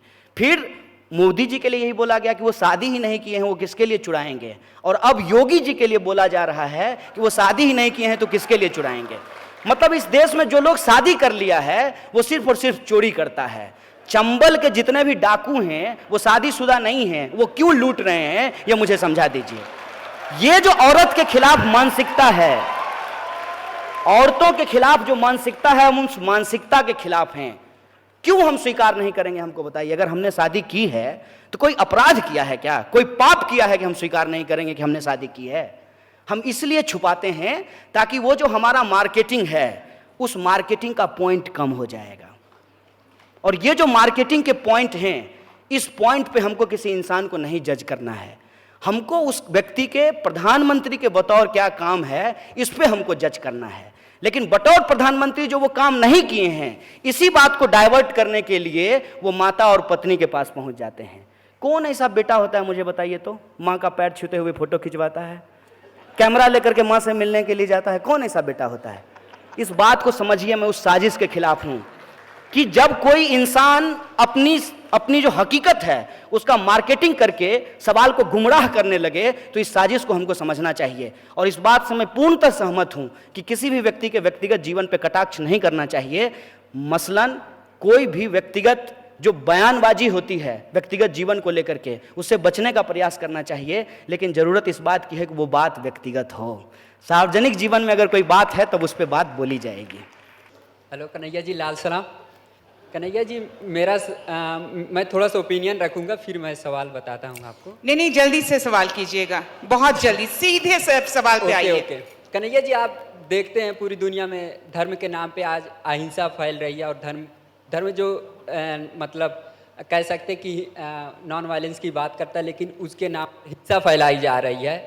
तो इस धर्म के नाम पे जो हिंसा होती, तो उसको रोकने का सबसे अच्छा काम कम्युनिस्टों ने किया है। तो आप एज ए कम्युनिस्ट, मैं आपको मानता हूँ, लेकिन आप एक डेमोक्रेटिक कंट्री में रहते हैं, तो आपको ये इस धर्म के नाम पे जो हिंसा हो रही है, जो लोग पावर में आ गए हैं धर्म के नाम पे और हिंदू धर्म को बदनाम कर रहे हैं। प्रश्न पूछिए। मेरा प्रश्न ये है कि आप इस कम्युनिस्ट, एज ए कम्युनिस्ट, क्या आप आइडियोलॉजी गांधी जी की फॉलो करेंगे इन सब चीज़ों को ख़त्म करने के लिए, या लेनिन की आइडियोलॉजी को फॉलो करेंगे? एक बार जो है, देखिए, सवाल जो आपने पूछा है बहुत सुंदर सवाल पूछा है। और जैसे वो उस महिला ने सवाल किया ना कि सिद्धार्थ को कोई नहीं जानता है, महात्मा बुद्ध को हर कोई जानता है। वो इसलिए जानता है क्योंकि वो अपनी पत्नी को छोड़ करके चले गए थे। एक ही घटना को दोनों तरीके के तर्क के लिए इस्तेमाल किया जा सकता है। मैं आपको बता देता हूँ कि जब तक शादी नहीं किए होते, जब तक गृहस्थ जीवन का सुख नहीं लिए होते, तब तक सन्यासी नहीं बन पाते, सेम घटना। और दूसरा, जो गृहस्थ जीवन में फंस जाता है वो सन्यासी नहीं बन पाता है। सेम घटना को अलग अलग तर्क से इस्तेमाल किया जाता है। और शादी की जहाँ तक बात है, मैं आपके प्रश्न पे आऊँगा, तो कालिदास तो शादी करने के बाद कालिदास बने थे ना। ये सवाल नहीं है, शादी मुद्दा नहीं है। असल मुद्दा क्या है, उस पर हमको पहुँचना चाहिए। ये जो हम लोग बाइनरी बनाना शुरू कर दिए हैं ना, ये बाइनरी हम अपने दिमाग में क्यों क्रिएट करते हैं, इस हकीकत को समझिए। ये एक डिजाइन की तहत हमारे दिमाग को ट्रेंड किया जा रहा है कि हम हर चीज को युग्म में देखें, बाइनरी में देखें। मसलन आप टीवी चैनल खोलिए तो उसमें बीच में आपको एक रेफरी मिलेगा, 3000 पे एक इधर से जो है फाइटर रहता है और 3000 पे उधर से एक फाइटर रहता है, और एक हिंदू की तरफ से फाइट करेगा और दूसरा मुसलमान की तरफ से फाइट करेगा। और गेटअप भी पूरा तैयार करके आता है, बड़ी सी दाढ़ी, टोपी, बड़ा सा चंदन, पूरा गेटअप में आता है। और बीच में वो एंकर जो है वो रेफरी बना हुआ है, और आपको हिंदू मुसलमान का फाइट चल रहा है। वो चैनल बदलेंगे तो WWF पे वही हो रहा है, दो पहलवान आपस में लड़ रहे हैं और एक रेफरी बना हुआ है। उसके बाद अगर आप किसी अपने जीवन के दूसरे स्फीयर में जाएंगे तब भी आपको यही फाइट दिखाई देगा। मसलन, अरे ये तो मोदी जी का समर्थक है, अरे ये तो मोदी विरोधी है। ऑफिस डिवाइडेड है। घर में जाइए तो आपका डिनर टेबल डिवाइडेड है, पापा मोदी जी के समर्थक हैं, मम्मी मोदी जी की विरोधी हैं। मतलब इस तरीके का डिवीजन आपको हर जगह दिखाई मिलता है। ये जो डिवीजन है, ये डिवीजन गलत है। जीवन ऐसा नहीं होता है। जीवन में दिन और रात के बीच में एक ऐसा वक्त होता है जो ना दिन होता है ना रात होता है। लाइफ में चीज़ें हमेशा ब्लैक और वाइट नहीं होती है, वो ग्रे भी होता है। इसीलिए डेमोक्रेसी को बेस्ट मोड ऑफ पॉलिटिक्स कहा गया है कि इसमें ब्लैक भी है और इसमें वाइट भी है और इसमें ग्रे एरिया भी होता है। तो आप ये कह रहे हैं कि धर्म की वजह से हिंसा होती है, मैं ये नहीं मानता हूँ। धर्म के लिए हिंसा होती है और हिंसा को टिकाए रखने के लिए धर्म और आस्था का इस्तेमाल होता है। ये दोनों आपस में इस तरीके से जुड़ा हुआ है। और ये जो संबंध हैं, ये जो मैंने आपको बार बार कहा कि जो इनइक्वलिटी है, उस इनइक्वलिटी को टिकाए रखने के लिए धार्मिक और जातीय बहस को जबरदस्ती जिंदा किया गया है। जो हिंसा है इसके आधार पे उसको जबरदस्ती जिंदा किया गया है ताकि इनइक्वलिटी और लूट जो है देश में वो आपको दिखाई नहीं दे। इस देश में एक कंपनी है जो कंपनी प्रत्येक दिन पिछले 1 साल में 300 करोड़ रुपया कमाई है, रोज 300 करोड़ रुपया कमाई है। और आपको ये लगे कि अरे वो तो भाग्यशाली है क्योंकि उसकी माँ का कोख जो है वो VIP है, और हम तो भाग्यशाली नहीं है क्योंकि हमारी माँ का कोख VIP नहीं है। जबकि आपकी माँ ने भी आपको 9 महीने पेट में रखा है, उसकी माँ ने भी उसको जो है 9 महीने ही कोख में रखा होगा, लेकिन वो VIP हो गया पैदा होते ही और हम जो है दलित हो गए पैदा होते ही।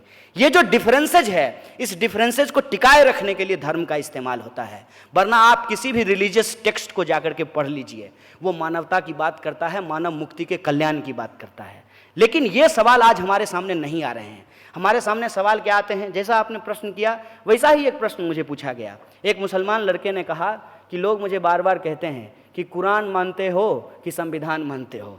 तो हमने उसको कहा था कि ये संविधान ही आपको आपका कुरान मानने की इजाज़त देता है, और आपका कुरान कहता है कि जिस देश में रहते हो उस देश का कानून सबसे ऊपर होता है। तो मुझे बता दीजिए कि एक दूसरे का कॉन्ट्राडिक्टरी कहाँ है। ये गीता क्या कहते हैं? गीता में लिखा हुआ है कि कर्म ही पूजा है, कर्म ही भगवान है।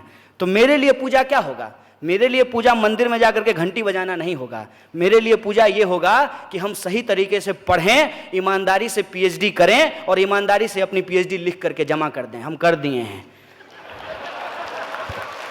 जो मीडिया के लोग हैं उनके लिए कर्म क्या होगा कि वो ईमानदारी से मीडिया का जो एथिक्स है उसको फॉलो करें। जो जवान है उनका कर्म क्या है कि वो बंदूक लेकर के सीमाओं की रक्षा करें। जो किसान है उनका कर्म क्या है कि वो अनाज पैदा करें। आज देखिए कि ये सारे लोग ईमानदारी से अपना कर्म कर रहे हैं, लेकिन जो इस कर्म की बेईमानी कर रहे हैं, चाहे वो नेता हो, नौकरशाह हो या इस देश के पूंजीपति हो, कर्म की बेईमानी को टिकाए रखने के लिए धर्म की हिंसा का इस्तेमाल करते हैं, सांप्रदायिकता का इस्तेमाल करते हैं। इस बात को हमको समझना चाहिए। और ये बात जब हम समझने के लिए तैयार हैं तो हमको इस नतीजे पे पहुंचना चाहिए कि आज के समय में हिंदुस्तान को सिर्फ गांधी की ही ज़रूरत नहीं है। गांधी के साथ भगत सिंह की भी ज़रूरत है, अंबेडकर की भी ज़रूरत है और लेनिन की भी ज़रूरत है। ये बात हमको समझना चाहिए। इसीलिए कन्हैया कुमार के लिए या हमारे ज़माने के जितने भी नौजवान हैं उनके लिए कोई एक व्यक्ति की एक विचारधारा से उनके सारे सवाल हल हो जाएं ये ज़रूरी नहीं है। हमको हमारे दौर की जो समस्याएं हैं उन समस्याओं के समाधान हमारे इतिहास और इतिहास के जो महामानव हैं उनके लिखे हुए विचारों में ढूंढना चाहिए। क्योंकि बाबा साहब भीमराव अंबेडकर ने एक बात कही है कि जो इतिहास नहीं जानता वो इतिहास नहीं बनाता है। इसीलिए हम कभी भी दो जो महान व्यक्ति हैं उनके बीच में कुश्ती लड़वाने के खिलाफ हैं। हम अंबेडकर जी का और गांधी जी का रेसलिंग नहीं कराना चाहते हैं। कुश्ती प्रतियोगिता चल रहा है कि दोनों में रेसलिंग लड़ा करके जो जीतेगा उसके विचार को मानेंगे।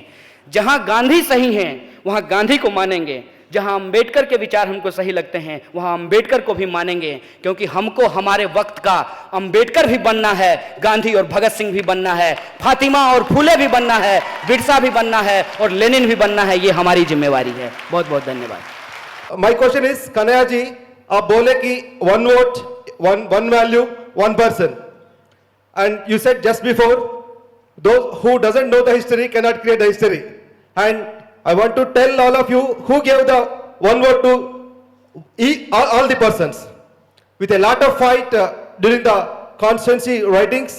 Baba Saheb Ambedkar fought with so many people Your question, to give please. vote to all the people, but now we are living in a society with lot of inequalities. We don't have Your I mean, question, right to, please. yes ma'am, I'm asking the question. Just go directly to the question. There are so many inequalities. How to overcome those inequalities? Even we don't have right to wear clothes, eat food that we love. How to overcome all these things?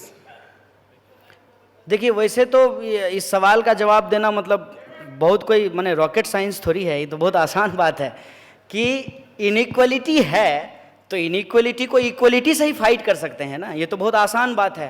लेकिन equality के लिए कैसे fight करेंगे, हमारे लिए उसमें क्या क्या मुद्दा होगा, उसको हम कैसे प्राथमिक तौर पे उसको तय करेंगे। मेरा मानना है कि जब तक एजुकेशन को लेकर के हम इक्वलिटी एस्टेब्लिश नहीं करेंगे, एक कॉमन स्कूल सिस्टम और कॉमन एजुकेशन सिस्टम की बात नहीं करेंगे, तब तक सोसाइटी में इक्वलिटी को एस्टेब्लिश करना बहुत मुश्किल होगा।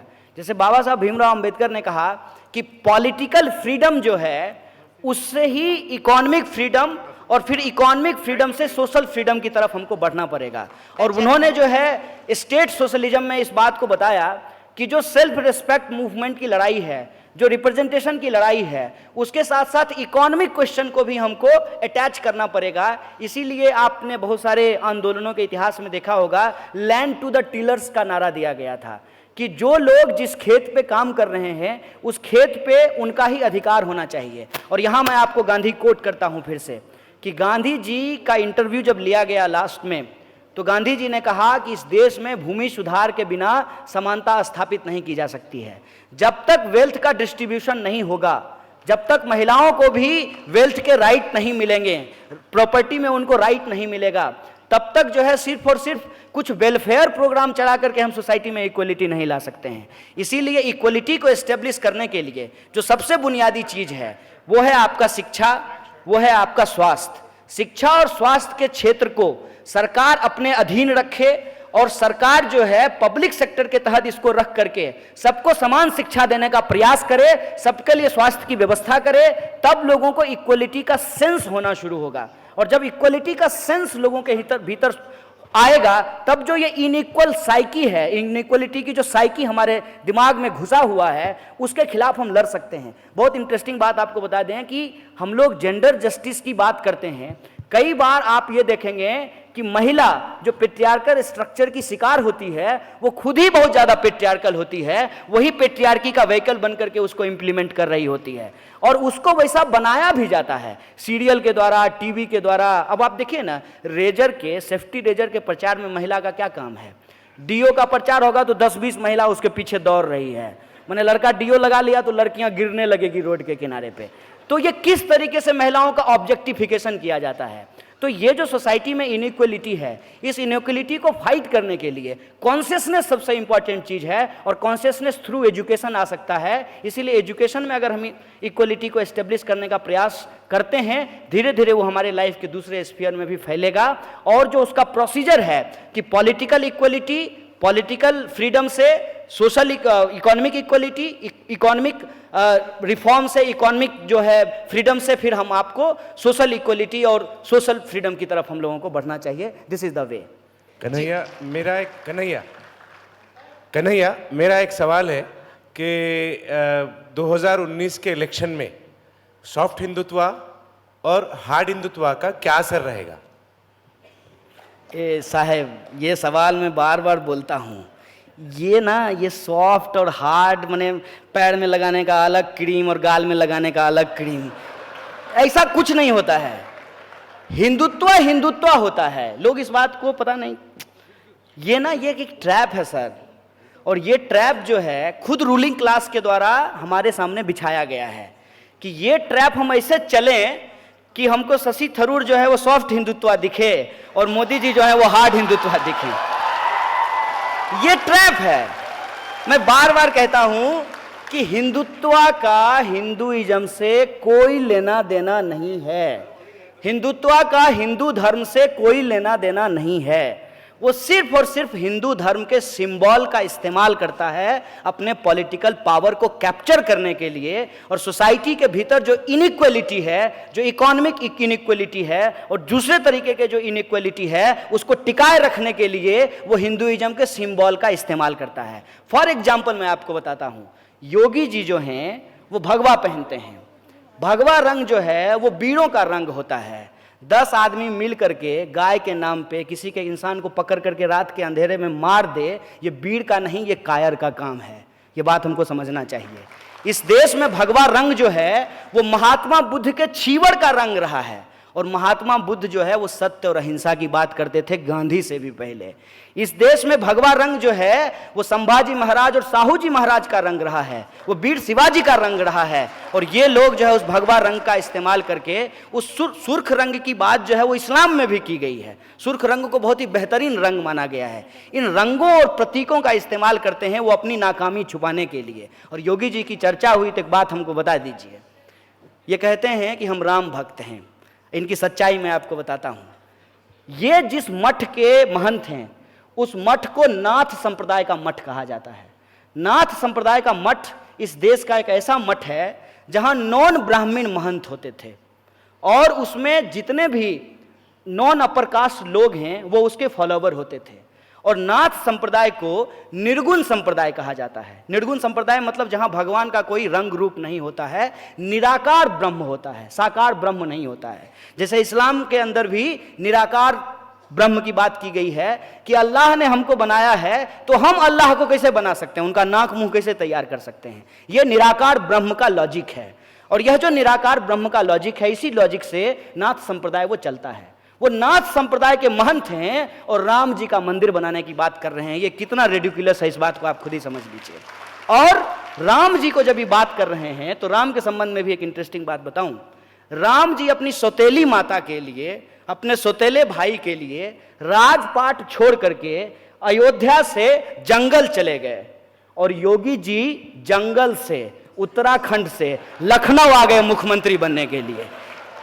ये लॉजिक आपको समझना पड़ेगा कि ये सिंबल का इस्तेमाल सिर्फ और सिर्फ जो है लोगों को मारने के लिए, नफरत की खेती करने के लिए, हिंसा फैलाने के लिए करते हैं। गाय के नाम पे जो है ये लोगों को मारते हैं। गाय तो सबके लिए माता है ना, जो भी उसका दूध पी रहा है सबके लिए वो माता है। तो एक बात मुझे बताइए कि आपको माता जी ने टेंडर दिया कि अरे बच्चा हमारी रक्षा करना? टेंडर तो आपको नहीं दिए। क्या भगवान के यहाँ से आपको एसएमएस आया था कि हिंदू धर्म खतरे में है, हमको बचा लेना? एक बात हमको बताइए कि भगवान हमारी रक्षा करेंगे ना अगर हम भगवान को मानते हैं तो? हिंदू धर्म में अगर हमको भरोसा है तो हमको बताइए, हमारे सारे देवी देवता के हाथ में हथियार है, सबके हाथ में हथियार है, तो रक्षा स्वयं कर लेंगे। किसी के हाथ में गदा है, किसी के हाथ में त्रिशूल है, किसी के हाथ में फरसा है, अपनी रक्षा वो स्वयं कर लेंगे। आपको उसकी रक्षा क्यों करना है? क्योंकि राम के नाम पे चंदा लेकर के 1100 करोड़ का हमको दिल्ली में ऑफिस बनाना है, इसीलिए हम राम का नाम लेते हैं। राम का नाम लेकर के हमको नाथुराम का मंदिर बनाना है, इसलिए हम राम का नाम लेते हैं। ये जो साजिश है, इस साजिश को आप समझिए। सॉफ्ट हिंदुत्व और हार्ड हिंदुत्व कुछ नहीं होता है, ये एक माया जाल है। और ये माया जाल इसलिए क्रिएट किया गया है कि इस माया जाल में आप फंसिए। सांप जो है ना जहरीला होता है, छोटा सांप हो या बड़ा सांप हो, बच्चा सांप हो या बड़ा सांप हो, काट लेगा तो मर जाइएगा। इसमें सॉफ्ट और हार्ड करने का क्या जरूरत है?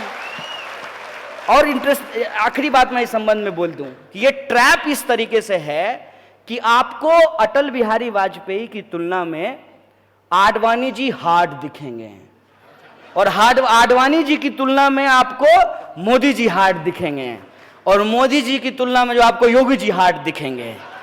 अरे ये सब एक ही है, ये सब एक ही है, क्योंकि ये सब गुरु गोलवलकर का चेला है। और गुरु गोलवलकर ने इस देश के भीतर इनइक्वलिटी को जस्टिफाई किया है। महिलाओं को कोई राइट नहीं मिलना चाहिए, इसको जस्टिफाई किया है। दलितों को सेवा करना चाहिए, इसको जस्टिफाई किया है। इस बात को आप समझिए। इसीलिए इनके विचार मनुस्मृति के विचार हैं, और इनके विचारों को मानने वाले लोग, यहां कंफ्यूज मत होइएगा, वो किसी भी झंडे के नीचे पाए जा सकते हैं। और जब मैं किसी भी झंडे की बात कर रहा हूं, मतलब किसी भी झंडे के, किसी भी रंग के झंडे के नीचे आपको पाए जा सकते हैं। ये विचारधारात्मक लड़ाई है, आमने सामने की लड़ाई है। एक तरफ सावरकर के लोग हैं, दूसरे तरफ अम्बेडकर के लोगों को इकट्ठा होना पड़ेगा, ये लड़ाई है। आदिराज,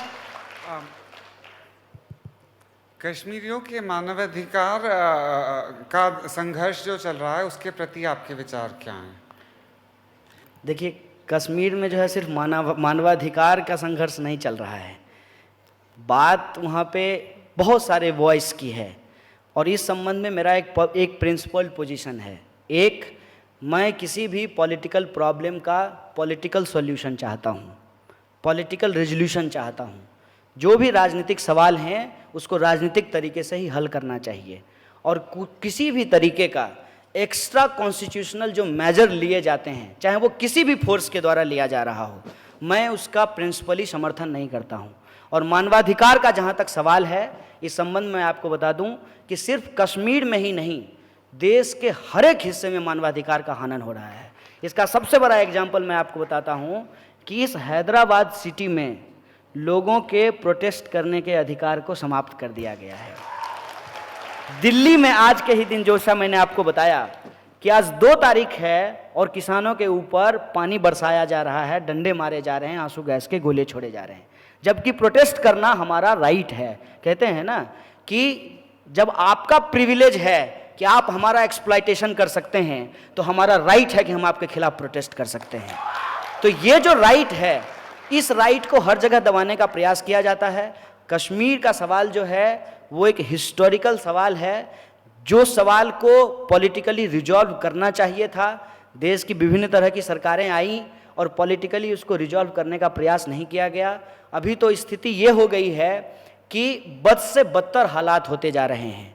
एक तरफ जो है सरकार वार्ता का पेशकश करती है और दूसरी तरफ जो है कोई ऐसी घटना घट जाती है जिससे उस संबंध में कोई बातचीत नहीं हो पाता है। लेकिन जब हम सारे लोग कहते हैं कि कश्मीर से लेकर के कन्याकुमारी तक भारत एक है, तो भारत एक होने का क्या मतलब? जो राइट कश्मीरियों का है वही राइट जो है दिल्ली वालों को भी है। लेकिन दिल्ली में यदि आप बिजली के लिए आंदोलन करेंगे तो आपके ऊपर गोली नहीं चलाई जाएगी, लेकिन कश्मीर में आप यदि बिजली के लिए भी आंदोलन करेंगे तो आपका गोली से स्वागत किया जाएगा। तो ये जो डिफरेंसेज है, इस डिफरेंसेज को जब तक हम नहीं पाटेंगे, कोई भी सेक्शन जो अपने आप को मार्जिनलाइज महसूस कर रहा हो, बात कश्मीरियों की ही नहीं है, आप आदिवासियों की बात करके देख लीजिए। पत्थलगढ़ी का जो आंदोलन हुआ झारखंड के भीतर, पूरे के पूरे गांव के ऊपर सेडिशन का मुकदमा कर दिया गया, पूरे के पूरे गांव के ऊपर, एक व्यक्ति के ऊपर नहीं, गांव में रहने वाले सभी नागरिकों के ऊपर सेडिशन का केस कर दिया गया।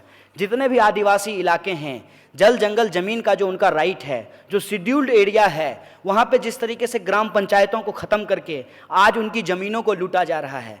देश के भीतर जो महिलाओं का सवाल है, अभी आप देखिए दिल्ली में, देश की राजधानी में छोटी बच्ची के साथ बलात्कार हुआ है, स्कूल जाने वाली बच्ची के साथ। ये जो स्थिति है, इस स्थिति में जब भी आप मानवाधिकार की बात करते हैं तो इमीडिएटली आपको एंटी नेशनल कहा जाता है।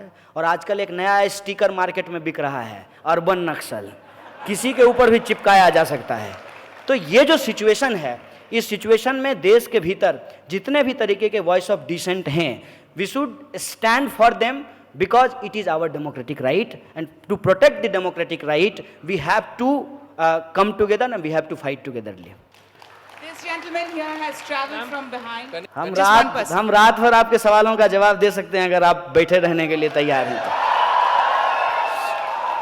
कन्हैया जी, आपने मोदी जी की बात किया, योगी जी का बात किया, कहीं पे भी राहुल गांधी का बात नहीं किया। दिल्ली से आते वक्त आप मिलके आए थे क्या? और दिल्ली से आते वक्त राहुल गांधी कौन है?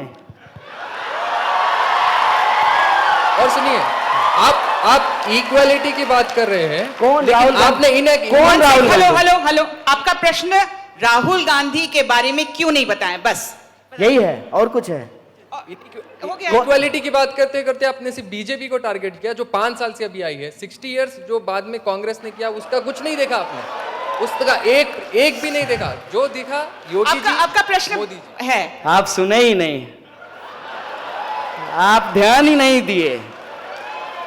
लाल बहादुर शास्त्री 1904 में पैदा हुए, मुगल सराय में पैदा हुए, 1952 में रेल मंत्री बने, और एक बार रेल दुर्घटना हो गई थी तो उन्होंने कहा कि हम इस्तीफा दे देंगे। ये 2014 से पहले की घटना है ना?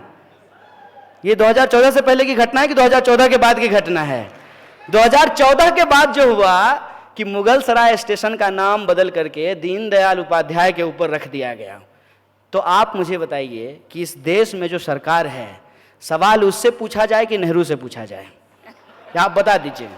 ये तो वही बात हो गई नहीं, इस पे हमने बात की, हमने कहा आपको। देखिए, ये एकदम जानते हैं संबित पात्रा स्टाइल सवाल है। ये क्यों है इसको आप समझिए। आप जो है, आप मुझे ये टैग करना चाहते हैं कि आप 2014 में जो हो रहा है उस पर ही सवाल कर रहे हैं। नहीं, थोड़ी सी जहमत उठाइए। मैं उम्मीद करता हूं कि आपके पास एंड्रॉयड फ़ोन होगा, और आजकल 4G स्पीड भी जियो धन धनाधन दे रहा है, तो आप जो है उसको खोलिए और आप जो है मेरा टाइमलाइन 2014 से पहले जाकर के चेक कर लीजिए कि क्या एक भी सवाल हमने मोदी जी से पूछे हैं। एक भी सवाल हमने मोदी जी से नहीं पूछे हैं। जो भी सवाल हमने पूछे हैं माननीय डॉक्टर मनमोहन सिंह से पूछे हैं। यही हमारी जिम्मेवारी है बतौर नागरिक, बतौर citizen of this country. It is our responsibility to ask the question to the power. माने कमजोर से सवाल तो कोई भी पूछ सकता है। कमजोर से सवाल पूछने में क्या है? जो पावर में बैठे हैं उनसे सवाल पूछिए। आप बताइए, आप कह रहे हैं राहुल गांधी, क्यों नहीं? राहुल गांधी प्रधानमंत्री हैं देश के, क्या है? अरे जब प्रधानमंत्री हो जाएंगे तब राहुल गांधी से भी सवाल पूछेंगे, इसमें क्या दिक्कत है? और ये बात आप मेरा नोट करके रखिए कि राहुल गांधी प्रधानमंत्री हो जाएंगे, और राहुल गांधी जो आज बात बोल रहे हैं यदि उस बात को नहीं पूरा करेंगे तो इसी मजबूती से राहुल गांधी से भी सवाल पूछेंगे। यह बात को हम आपको कह देना चाहते हैं। यह जो साजिश है, इस साजिश को आप समझिए कि अपनी गलती जो है वो हम पड़ोसियों के मत्थे मर देना चाहते हैं। मैंने आप बताइए कि देश में जो हो रहा है उसके लिए हम पाकिस्तान का नाम ले रहे हैं। क्या है पाकिस्तान? मुकाबला करना होगा तो पाकिस्तान से मुकाबला करेंगे। अमेरिका, ब्रिटेन और चाइना से मुकाबला नहीं करेंगे कि पाकिस्तान से मुकाबला करेंगे। इसको आप समझिए। जानबूझ करके एक ऐसा कॉम्पिटिटर चुना जाता है। वीडियो गेम खेलते होंगे मोबाइल पे। वीडियो गेम में क्या होता है कि क्रिकेट खेलता है लोग तो अपने हिसाब से प्लेयर चुनना होता है, अपने हिसाब से टीम चुनना होता है, तो जो खेलता है हमेशा वही जीतता है। ये देश में वही हो रहा है। सरकार में जो बैठे हुए लोग हैं अपने हिसाब से विपक्ष चुन रहे हैं। मैं विपक्ष नहीं हूं, मैं विपक्ष की भूमिका में होना भी नहीं चाहता हूं, लेकिन विपक्ष का जो काम है वो काम यदि सरकार करे तो फिर विपक्ष क्या करेगी? विपक्ष का काम है सवाल पूछना, सरकार का काम है जवाब देना। विपक्ष जो है उसको कहता है जवाब दो और सरकार जो है वो सवाल पूछ रही है। ऐसा थोड़ी होता है। जो कांग्रेस ने किया तो कांग्रेस ने वो भुगता। कांग्रेस है, मतलब राहुल गांधी तो प्रधानमंत्री नहीं है, मनमोहन सिंह भी नहीं है। वो जो है, जो मुद्दा आपने उठाया था माननीय मोदी जी ने करप्शन का, कि ये लोग बहुत करप्ट लोग हैं, इनको सत्ता से हटाइए, हमको सत्ता में लाइए, हम जो है काला धन वापस लेकर के आएंगे। आया। और क्या कहे थे कि हम 2 करोड़ जो है रोजगार पैदा करेंगे, मिला। बोले थे महंगाई कम कर देंगे। जाते हैं ना तो हंसता हुआ नूरानी चेहरा प्रधानमंत्री का पेट्रोल पंप पे देख के लगता है कि काश जो है, काश मोदी जी का, जैसे उन्होंने प्रचार में 3D फोटो मोदी जी का घूमता था एकदम ऐसे चलते हुए 3D। हमको तो मन करता है कि पेट्रोल पंप वाले को कहें कि यार यहाँ भी 3D फोटो लगा दो प्रधानमंत्री का। कम से कम ये देख के तो महसूस हो कि असली प्रधानमंत्री हैं, देख रहे हैं। पेट्रोल का दाम जो बढ़ रहा है वो रोज देख रहे हैं, ये एहसास तो हो। ये सवाल किससे पूछा जाए बताइए? वो जानते हैं क्या करते हैं? ये सवाल वो JNU के ऊपर रख देते हैं, ये सवाल वो हमारे ऊपर रख देते हैं। ये सब आप शरीफ आदमी हैं, आप बहुत अच्छे तरीके से पूछे हैं। लोग जानते हैं हमको क्या कहता है? लोग तो कहता है कि ये क्या बोलेगा, ये तो देशद्रोही है। अब बताइए, ये भी सवाल सरकार से पूछना चाहिए जो हमसे पूछ रहा है। देश में गृह मंत्री हैं, कड़ी निंदा करते रहते हैं इसे हाथ हिला के। देश में जब गृह मंत्री हैं, देश में कानून है, देश में न्यायपालिका है। अगर हमने देश के खिलाफ कुछ बोला है तो हमको पकड़ करके जेल में डालिए। टैक्स का पैसा तो आप बर्बाद कर रहे हैं साहब, कि हमको जेल में डालने की बजाय हमको बॉडीगार्ड देकर के दुनिया घुमा रहे हैं, देश घुमा रहे हैं। ये सवाल किससे पूछना चाहिए? सरकार से ना, कि देश में अगर कहीं कुछ हो रहा है गलत, कुछ भी गलत, अगर मान लीजिए किसी ने नारेबाजी कर दी है, हम तो नहीं किए हैं, अगर किए होते तो आपको भरोसा दिला देते हैं। ये लोग डर की सत्ता कायम करना चाहते हैं, लोगों के सामने एक ऐसा तोहमत लगाते हैं कि लोग चारों खाने चित हो जाएं। किसी भी इंसान के ऊपर एक ऐसा आरोप मर दो कि उसकी सारे के सारे सवाल की लेजिटिमेसी चला जाए। जो सवाल हैं वो सवाल पूछना ही बंद कर दे, उसको इतना डराओ, यदि ना डरे तो गोली चलाओ, गोली चलाने के बाद भी नहीं डरे तो जान ले लो, नहीं माने तो जेल में भर दो। यही हो रहा है ना देश में। और आप तब भी कहते हैं कि सवाल जो है वो मोदी जी से ना पूछ करके राहुल गांधी से पूछा जाए। सत्ता से सवाल पूछा जाता है साहब, और सत्ता से सवाल पूछना चाहिए, और सत्ता किसी की भी हो, हर किसी से सवाल पूछना चाहिए। और हम हैदराबाद की इस आवाम को, गंगा जमुनी तहजीब को मानने वाली इस आवाम से हम यही अपील करना चाहते हैं। आप तमाम नौजवानों से यह अपील करना चाहते हैं कि कोई भी सरकार जिसको आपने अपना समर्थन दिया है, वो जब चुन करके आए हैं, उसका घोषणा पत्र आपके हाथ में होना चाहिए। मैंने ठीक है, आजकल ऑनलाइन का जमाना है, डाउनलोड कर लीजिएगा इनके वेबसाइट से, वो पढ़िए उसको और देखिए कि इसमें से कितने सवाल हल हुए हैं। और ये तो साजिश है ना कि 2014 में भी ऐसा होता था, 2012 में भी ऐसा होता था, 13 में भी ऐसा होता था, तो मतलब ऐसा ही होता रहे तब तो बहुत अच्छा है ना। कि अभी बीजेपी कह रही है कि कांग्रेस के समय में भी गरीबी है इसलिए हम गरीबी दूर नहीं करेंगे। कल को यदि कांग्रेस जीत करके आए तो कांग्रेस कहेगी तो बीजेपी को जिता करके देख लिए, वो थोड़ी गरीबी दूर किया, अब हम भी गरीबी दूर नहीं करेंगे। इसका आप जेनेसिस समझ रहे हैं? ये जो सवाल जिस तरीके से आज उठाए जा रहे हैं, आप भी उसके शिकार हो गए हैं, ये हमको कहां पहुंचा देगा, उसका आप मतलब समझ रहे हैं, इसका अर्थ आप समझ रहे हैं कि डेमोक्रेसी होगा ही नहीं, डेमोक्रेसी बचेगी ही नहीं। और इसका एक सबसे बड़ा जो खतरा हुआ है, एक आखिरी बात आपके सवाल को रिस्पॉन्ड करते हुए कहता हूं कि इस देश के एक पार्टी के एक अध्यक्ष को यह हिम्मत कहां से आती है कि वो कहते हैं कि 50 साल राज करेंगे। Who are you? राज करेंगे? ये भाषा कहां से आई है? कैसे ये भाषा निकाल पाते हैं लोग? क्योंकि उनको भरोसा है कि जब भी वक्त आएगा, कांग्रेस बीजेपी करके, अपनी गलती किसी और के सर मढ़ करके, हिंदू मुसलमान करके, समाज का ध्रुवीकरण करके चुनाव जीत जाएंगे, हमको कौन हरा देगा? और हारने की स्थिति आएगी तो ईवीएम जिंदाबाद। ये जो स्थिति है, इस खतरनाक परिस्थिति को आप समझिए। कौन होगा प्रधानमंत्री? कौन होगा प्रधानमंत्री? अरे ये कोई मैंने रॉकेट साइंस है कि आपको समझ में नहीं आ रहा है कि कौन होगा प्रधानमंत्री? अरे जिसको जनता चुनेगी वो होगा प्रधानमंत्री, इसमें कौन सी बुराई है? लेकिन ये सवाल कैसे प्रोजेक्ट किया जा रहा है? ये सवाल ऐसे प्रोजेक्ट कर रहा है जैसे 2019 में चुनाव नहीं होगा, पार्लियामेंट्री डेमोक्रेसी नहीं होगी, WWF का फाइट जो है राहुल गांधी होंगे और दूसरी तरफ जो है मोदी जी होंगे, दोनों के बीच में फाइटिंग होगा और जो फाइटिंग जीतेगा वो देश का प्रधानमंत्री बनेगा। ऐसा है क्या? इस देश में 545 सीट पे चुनाव होना है। 545 सीट पे जब चुनाव होगा, उसमें जिसका बहुमत होगा, जिस सरकार की बहुमत होगी, जिस अलायंस का बहुमत होगा, वो लोग जाकर के अपना जो है प्रधानमंत्री चुनेंगे, वो अपना मंत्रिमंडल चुनेंगे। यही होता है ना पार्लियामेंट्री डेमोक्रेसी।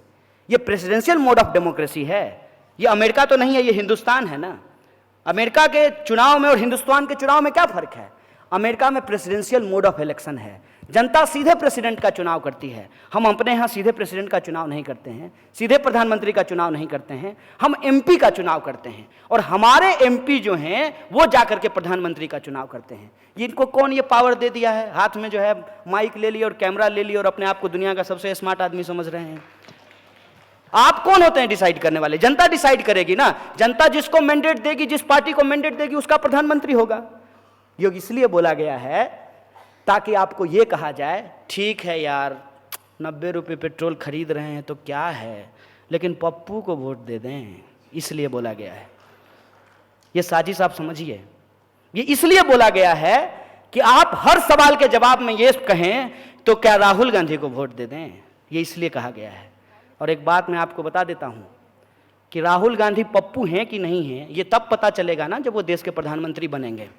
लेकिन प्रधानमंत्री गप्पू हैं, ये पिछले 4.5 सालों में पता चल गया है। ये बात मैं आपको बता देना चाहता हूं। इसको इस तरीके से हम लोगों को सोचना चाहिए। और पार्लियामेंट्री डेमोक्रेसी में जिसकी जिम्मेवारी जो है उसको वो जिम्मेवारी निभानी चाहिए। और बतौर नागरिक मेरी जिम्मेवारी ये है कि सत्ता हमको कितनी भी डराने की कोशिश करे, हम सवाल पूछेंगे और तब तक पूछेंगे जब तक हमको जवाब नहीं मिल जाता है। बहुत बहुत धन्यवाद। White shirt from the balcony. White shirt. बोलिए। कन्हैया जी नमस्कार। नहीं, सफेद नमस्कार। ब्लू शर्ट है मेरी, ब्लू कलर। जो भी यहाँ से सफेद दिख रहा है। कन्हैया जी नमस्कार। क्योंकि आप देश के अग्रणी संस्थान से समाजशास्त्र के स्टूडेंट रहे हैं, तो मैं ये एक सवाल का जवाब बहुत सालों से चाहता हूँ कि अगर मैं इंजीनियर हूँ तो मैं इंजीनियरिंग शब्द को डिमीन नहीं करूँगा। मीन्स अगर मैं इंजीनियर हूँ तो मैं नहीं कहूँगा कि यार ऐसा काम नहीं करूँगा कि इंजीनियरिंग शब्द डिमीन हो जाए। लेकिन आज के समय में जो राजनेता है वो राजनीति के शब्द को ही डिमीन क्यों कर दे रहे हैं और पॉलिटिक्स को ही एज अ सटायर, पॉलिटिक्स शब्द को ही एज अ सटायर क्यों यूज़ किया जा रहा है। लेकिन अगर आपने समाजशास्त्र पढ़ा होगा, पॉलिटिक्स पढ़ी होगी, तो आपको पता होगा politics is a very positive word. हमारे समाज में पॉलिटिक्स वर्ड को इतना नेगेटिव क्यों लिया जा रहा है और हमारे देश की जो आने वाली जनरेशन है वो पॉलिटिक्स से इतना भाग रही है और आने वाले समय में इतना भागेगी। क्वेश्चन मैम यही क्वेश्चन है, बोले पूरा करने दीजिए। आने वाले समय में इतना पॉलिटिक्स से भागेगी कि वो पॉलिटिक्स की तरफ देखना भी नहीं चाहेगी और फिर ऐसे ही लोग पॉलिटिक्स में आएंगे जिसके लिए आपको भाषण देना पड़ेगा। तो आप बताइए कि पॉलिटिक्स शब्द का सही अर्थ क्या है जनता को, और पॉलिटिक्स शब्द को डिमीन करना क्यों बंद करें। नहीं तो पॉलिटिक्स वर्ड चेंज करके दूसरा वर्ड ले आई ना। अगर धर्म खराब हो जाएगा तो धर्म की अभिव्यक्ति को हम अधर्म से नहीं कर देंगे। लोग जाने लगे हैं, मुझे जवाब दे देने दीजिए। एक विनम्र निवेदन और है, इनका भी इस सवाल का जवाब दे दीजिएगा, बहुत देर से कह रहे हैं, मेरे से भी रिक्वेस्ट किए हैं। पहले मेरे सवाल का जवाब दे दीजिए, फिर इनके सवाल का जवाब दे दीजिए। Can I please? It's a very short question, please. Can I please? Short question. Thank you very much. आपने बहुत अच्छे भाषण दिए, बहुत चीज़ों पे ये रोशनी डाला, अच्छा लगा. The question is, I want to know your stand on reservation system and reservation to the converted people. Please throw some light on your opinion on this matter. Thank you. थोड़ा मोदी जी का डिजिटल इंडिया को हम लोगों को follow करना चाहिए। देखिए, बहुत सारे सवाल ऐसे हैं जिसका जवाब मैंने सैकड़ों बार दिया है, तो अगर आप चाहते हैं कि उसका जवाब आपको सुनना है तो आप सोशल मीडिया का इस्तेमाल कर सकते हैं, वहाँ पे बहुत सारे सवालों का जवाब है। आपका जो सवाल है वो सवाल पे एक बात आप समझ लीजिए, जब चुनाव आयोग कहती है कि मतदान हमारा अधिकार है और हमको वोट करना चाहिए, और वोट करने के लिए प्रमोशन में वो करोड़ों रुपया खर्च करती है, तो वो एक तरफ से आमंत्रित कर रही है कि जनता अपना राजनीति चुने। लेकिन दूसरी तरफ आप ये देखेंगे कि राजनीति को हमेशा बहुत नेगेटिवली पेश किया जाता है। ये इसलिए पेश किया जाता है कि इस देश में सबका बेटा जो है या बेटी जो है वो अपने माँ बाप का प्रोफेशन अपनाना चाहता है, सिर्फ और सिर्फ किसान और मजदूर को छोड़ करके। बिजनेसमैन के बच्चे जो हैं वो बिजनेसमैन बनना चाहते हैं, डीएम साहब का बेटा डीएम बनना चाहता है, नेताजी का बेटा मुख्यमंत्री बनना चाहता है, लेकिन किसान और मजदूर का बच्चा जो है वो किसान और मजदूर नहीं बनना चाहता है। और उसकी संख्या जो है इस देश में 80% है। अब इस 80% के लोगों को भी यदि ये समझ में आ जाए कि नमक से लेकर के तेल तक, कुदाल से लेकर ट्रैक्टर तक, ज़रूरत की हर चीज़ जो है वो राजनीति से तय होती है, जो हम सरकार चुनते हैं वो नीति बनाती है, उस नीति को बनाने में ब्यूरोक्रेट शामिल होते हैं, और वो जो नीति है उसका प्रचार जो है वो मीडिया पे किया जाता है। देखिए, आपके जीवन से जुड़ा हुआ हर चीज़ उसमें शामिल हो जाएगा, मीडिया पे किया जाता है, और फिर उसको लागू जो है ब्यूरोक्रेट कराने के लिए जाते हैं, लागू कराने के लिए जाते हैं, सरकारी कर्मचारी लागू कराने जाते हैं। और इस संबंध में ये बार बार कहा गया है कि यह जो नीतियां हैं इसको बनाने में और लागू कराने में ही करप्शन होता है। तो मैं ये कहना चाहता हूँ कि ये जो सिस्टम है ना, इस सिस्टम में जिसके कंधे पे समाज का बुनियाद टिका हुआ है, उस तबके के लोग राजनीतिक ना हो जाएं, और राजनीति से जब हर चीज़ डिसाइड हो रहा है तो वो अपनी राजनीति ना डिसाइड करने लगें। इसीलिए राजनीति को निगेटिवली पेश किया जाता है, ताकि मंत्री जी का बेटा मंत्री बन जाए और आप भी चुपचाप इस बात को स्वीकार कर लें कि आपके पिताजी उसके बाबूजी के लिए जिंदाबाद करते थे, आप उसके बच्चे के लिए जिंदाबाद करते रहें। ये जो साजिश है, ये साजिश आज हमारे नौजवानों के खिलाफ की जा रही है कि हमसे हर तरीके का पार्टिसिपेशन उम्मीद किया जाता है कि हम वोट दें, हम रैली में शामिल हों, हम जो है उनका जिंदाबाद मुर्दाबाद करें सोशल मीडिया पे। लेकिन जब हम राजनीति करने के लिए आगे बढ़ जाते हैं तो हमको डिस्करेज किया जाता है। इन द लास्ट एग्जाम्पल, आप यहाँ यूनाइटेड आंध्र प्रदेश के एक नेता हुआ करते थे, मरे नहीं हैं, जिंदा ही हैं, वेंकैया नायडू, देश के उपराष्ट्रपति हैं, मैं अगर ठीक बोल रहा हूँ तो उपराष्ट्रपति ही हैं ना। तो ये जो है, अब ऐसे ऐसे लोग को क्या बताएं, मतलब उपराष्ट्रपति हैं वो, ठीक है, वो जो है आंध्र प्रदेश में स्टूडेंट पॉलिटिक्स किया करते थे, और जब जेएनयू का मामला आया तो उन्होंने कहा कि स्टूडेंट्स को पॉलिटिक्स नहीं करना चाहिए। खुद स्टूडेंट पॉलिटिक्स करके आज उपराष्ट्रपति बन गए हैं और हमको कह रहे हैं कि स्टूडेंट को पॉलिटिक्स नहीं करना चाहिए। इसका सिंपल रास्ता यही है कि हम आपका वोट लेकर के नेता बनना चाहते हैं, लेकिन आप अपना वोट किसको दें आप ये नहीं सोचें, इसीलिए राजनीति को निगेटिवली प्रस्तुत किया जाता है। लेकिन इस संबंध में मैं आपको एक बात बता दूं कि कहते हैं ना कि किसी भी चीज़ को आप जितना रोकने का प्रयास करते हैं तो वो चीज़ उतना ही ऊपर उठता है, वो उतना ही आगे बढ़ता है। आज के वक्त में आज का यूथ जितना पॉलिटिकली कॉन्शियस हुआ है, इतिहास में उतना ज़्यादा कभी नहीं हुआ था। इस बात के लिए मैं नौजवानों को बधाई देना चाहता हूँ। आपने जो रिजर्वेशन का सवाल पूछा है, एक लाइन में बस मैं उसका जवाब दे देता हूं। जो हमारा कॉन्स्टिट्यूशन प्रावधान करता है कि इस देश में जो पिछड़े लोग हैं, जो पीछे छूट गए लोग हैं, उनके लिए विशेष अवसर की ज़रूरत है, एफर्मेटिव एक्शन की ज़रूरत है। मैं ये जो कॉन्स्टिट्यूशनल पोजीशन है इसको अपहोल्ड करता हूं, इसको सपोर्ट करता हूं। बाकी डिटेल में आप यूट्यूब देख सकते हैं। आप पूछ लीजिए बहुत जल्दी। कि आप जो है बगैर फेयर एंड लवली के स्मार्ट हैं, एक्नॉलेज करना चाह रहा था। आप बार बार बता रहे थे कि कौन बनेंगे, आप स्मार्ट हैं। दूसरी बात ये थी लेकिन कि हम फेयर एंड लवली नहीं लगाते हैं। जी जी जी दूसरी बात ये थी कि मैं इस मौके पे नरेंद्र मोदी जी के बारे में मैं राय देना चाहता हूँ कि उन्होंने आपको ये जो अपने जो केस किया था आपके ऊपर देशद्रोही का, उसके ज़रिए आपको नेशनल लीडर उन्होंने बनाया, JNU से निकाल आपको जो है नेशनल स्पेस पे हमको इंट्रोड्यूस किया। ये मैं नरेंद्र मोदी का शुक्रिया अदा करता हूँ। Can we move to this gentleman here? Hello excuse आप पूछ लीजिए। हाँ, मैं Mohammad Amjad Ali, BBN news special correspondent. Kanhaiya साहब से मैं ये पूछना चाहूँगा, आपने बताया कि जमहूरियत की बहाल होने के लिए आज गांधी की भी ज़रूरत है, लेनिन की भी ज़रूरत है और भगत सिंह की भी ज़रूरत है।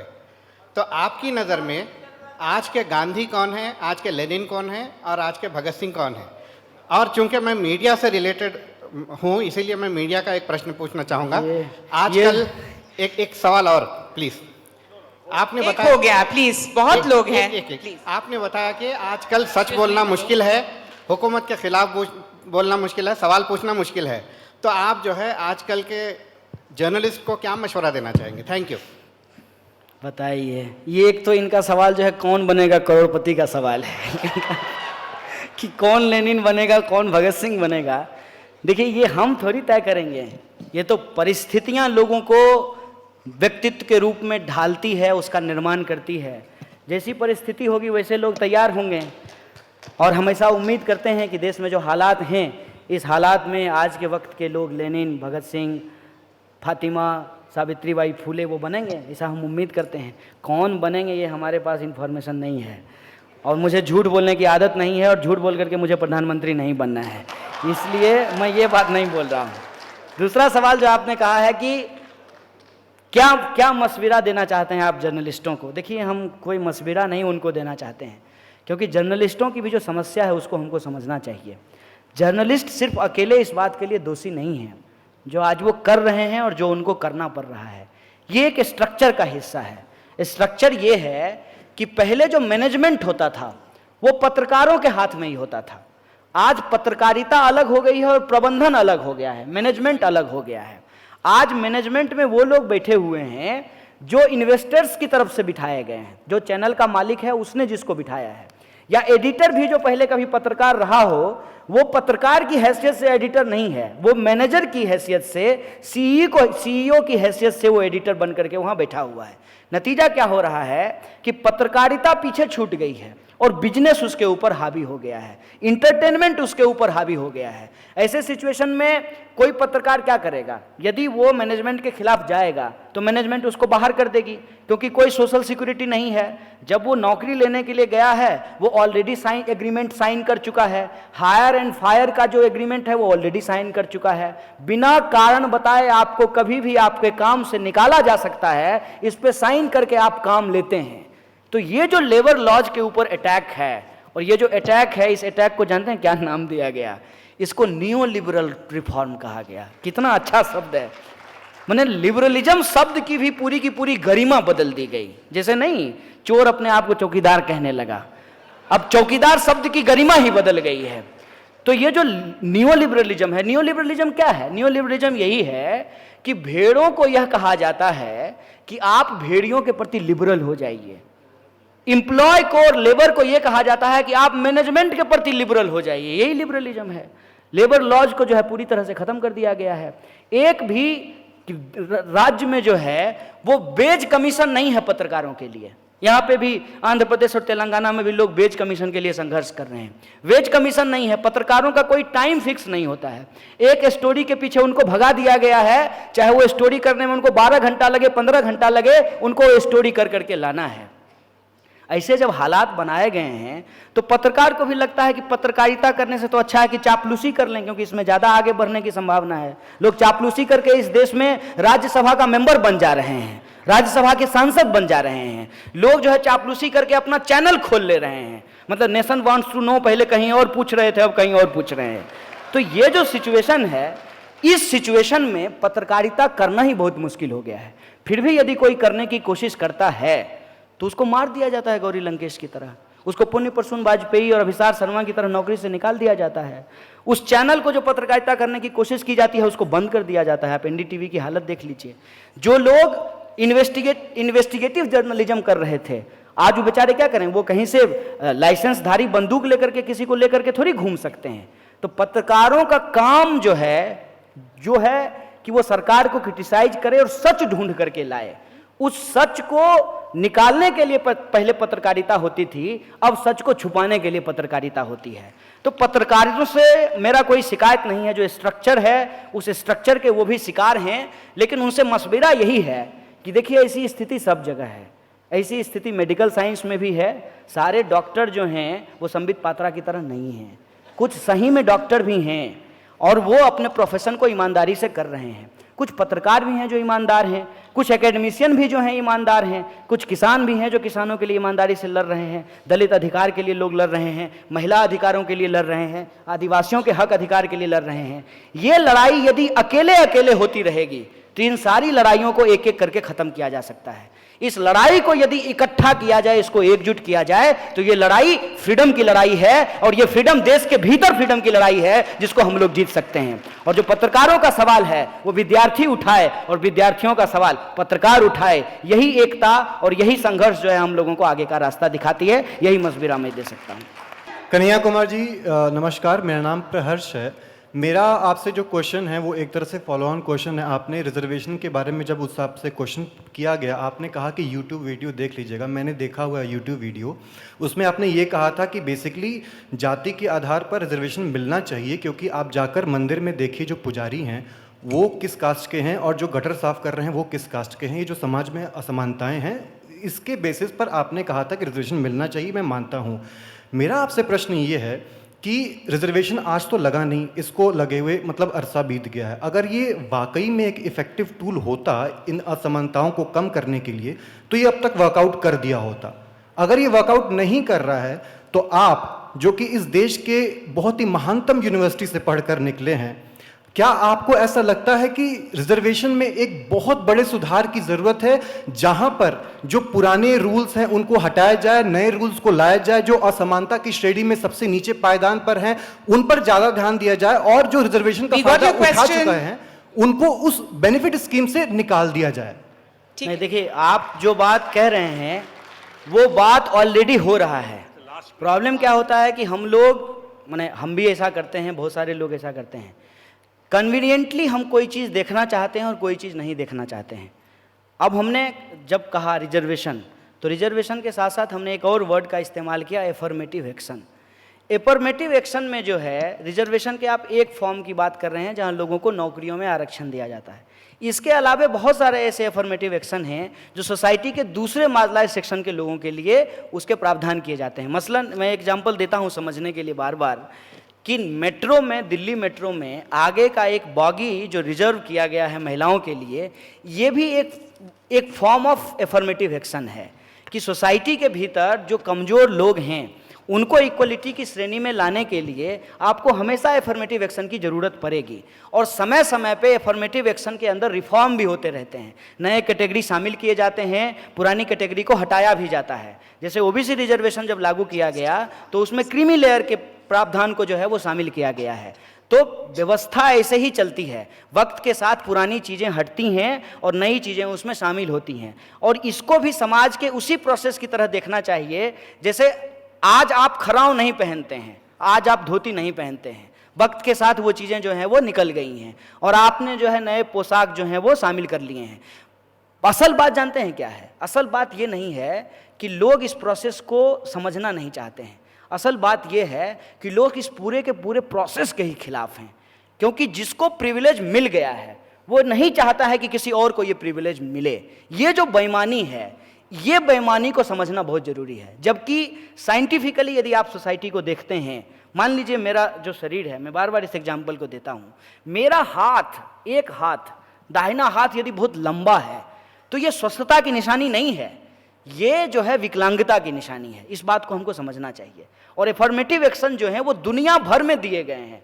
आप किसी विकसित देश की बात कर लें या किसी सबसे ज़्यादा अंडर डेवलप्ड कंट्री की बात कर लें, हर जगह एफर्मेटिव एक्शन को देने की ज़रूरत होती है। सोसाइटी की में जो इनइक्वलिटी है उसको, उसकी खाई को पाटने के लिए, इक्वलिटी को एस्टेब्लिश करने के लिए। लेकिन यहाँ दिक्कत यह है कि इक्वलिटी को एस्टेब्लिश करने के लिए जो भी एफर्मेटिव एक्शन लिए जाते हैं उसके खिलाफ एक माहौल बनाया जाता है। और माहौल इसलिए बनाया जाता है ताकि वो जो प्रिविलेज लोग जो पावर स्ट्रक्चर में रूलिंग क्लास का हिस्सा हैं, वो नहीं चाहते हैं कि अपना पावर किसी और से शेयर करें।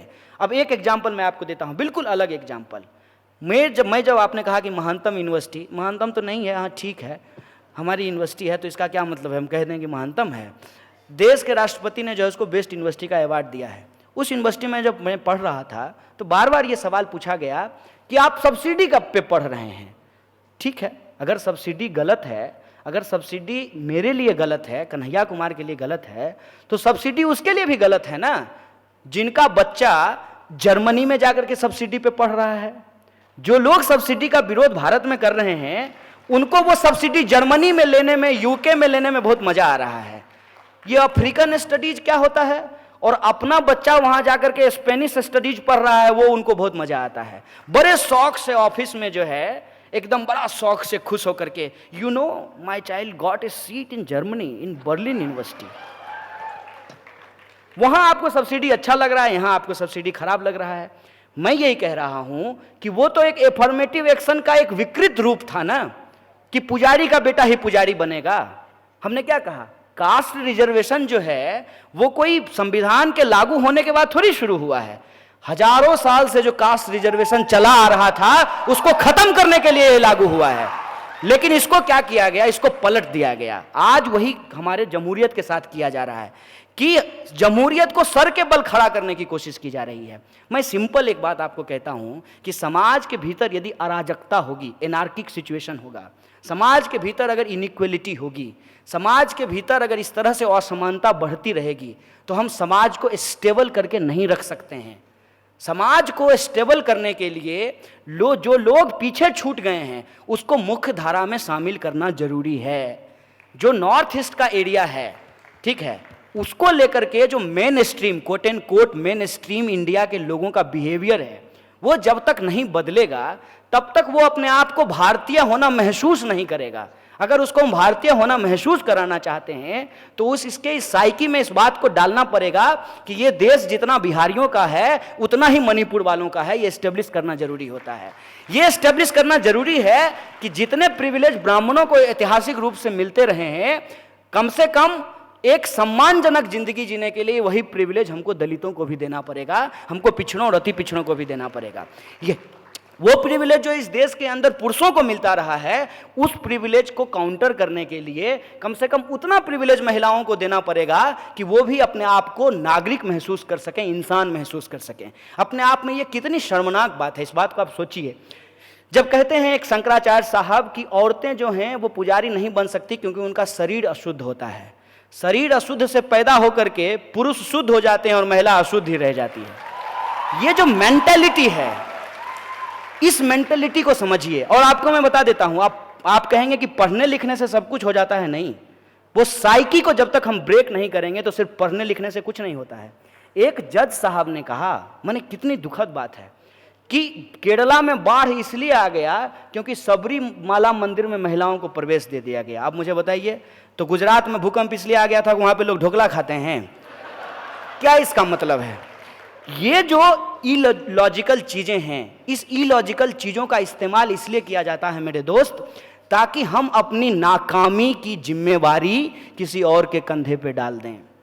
और ये सरकार उसमें मास्टर है, अपनी नाकामी की जिम्मेवारी दूसरी पॉलिटिकल पार्टी पे डालती है। उसी तरीके से हम अपनी नाकामी की जिम्मेवारी जो है, रिजर्वेशन देश में है इसलिए हम बेरोजगार हैं, ये हमको एस्टेब्लिश करने के लिए सिखाया जाता है। एक बात मुझे बताइए, ईमानदारी से सोच के बताइएगा, मात्र 1% नौकरियां, 1% से थोड़ा सा ज्यादा पब्लिक सेक्टर की नौकरी बची है इस देश में। पब्लिक सेक्टर को छोड़ करके और कहीं रिजर्वेशन नहीं है, ये बात तो आप जानते हैं। तो मात्र जब 1 से 1.5% नौकरियां पब्लिक सेक्टर में बची है तो देश में बेकारी क्यों है? 99% नौकरियां तो प्राइवेट सेक्टर में है, तब देश में बेरोजगारी क्यों है? असली मुद्दा है बेकारी। और इस बेकारी के मुद्दे पे सब लोग एकजुट होकर के संघर्ष नहीं करें, इसीलिए रिजर्वेशन को एक मुद्दा बना करके रखा गया है। 5 कुर्सी है, 5 कुर्सी में से 3 कुर्सी मान लीजिए रिजर्व है, तो कोई रिजर्व कैटेगरी के किसी 3 ही व्यक्ति को 3 कुर्सी मिलेगा ना, बाकी 2 कुर्सी जो है वो ओपन कैटेगरी में रहेगा।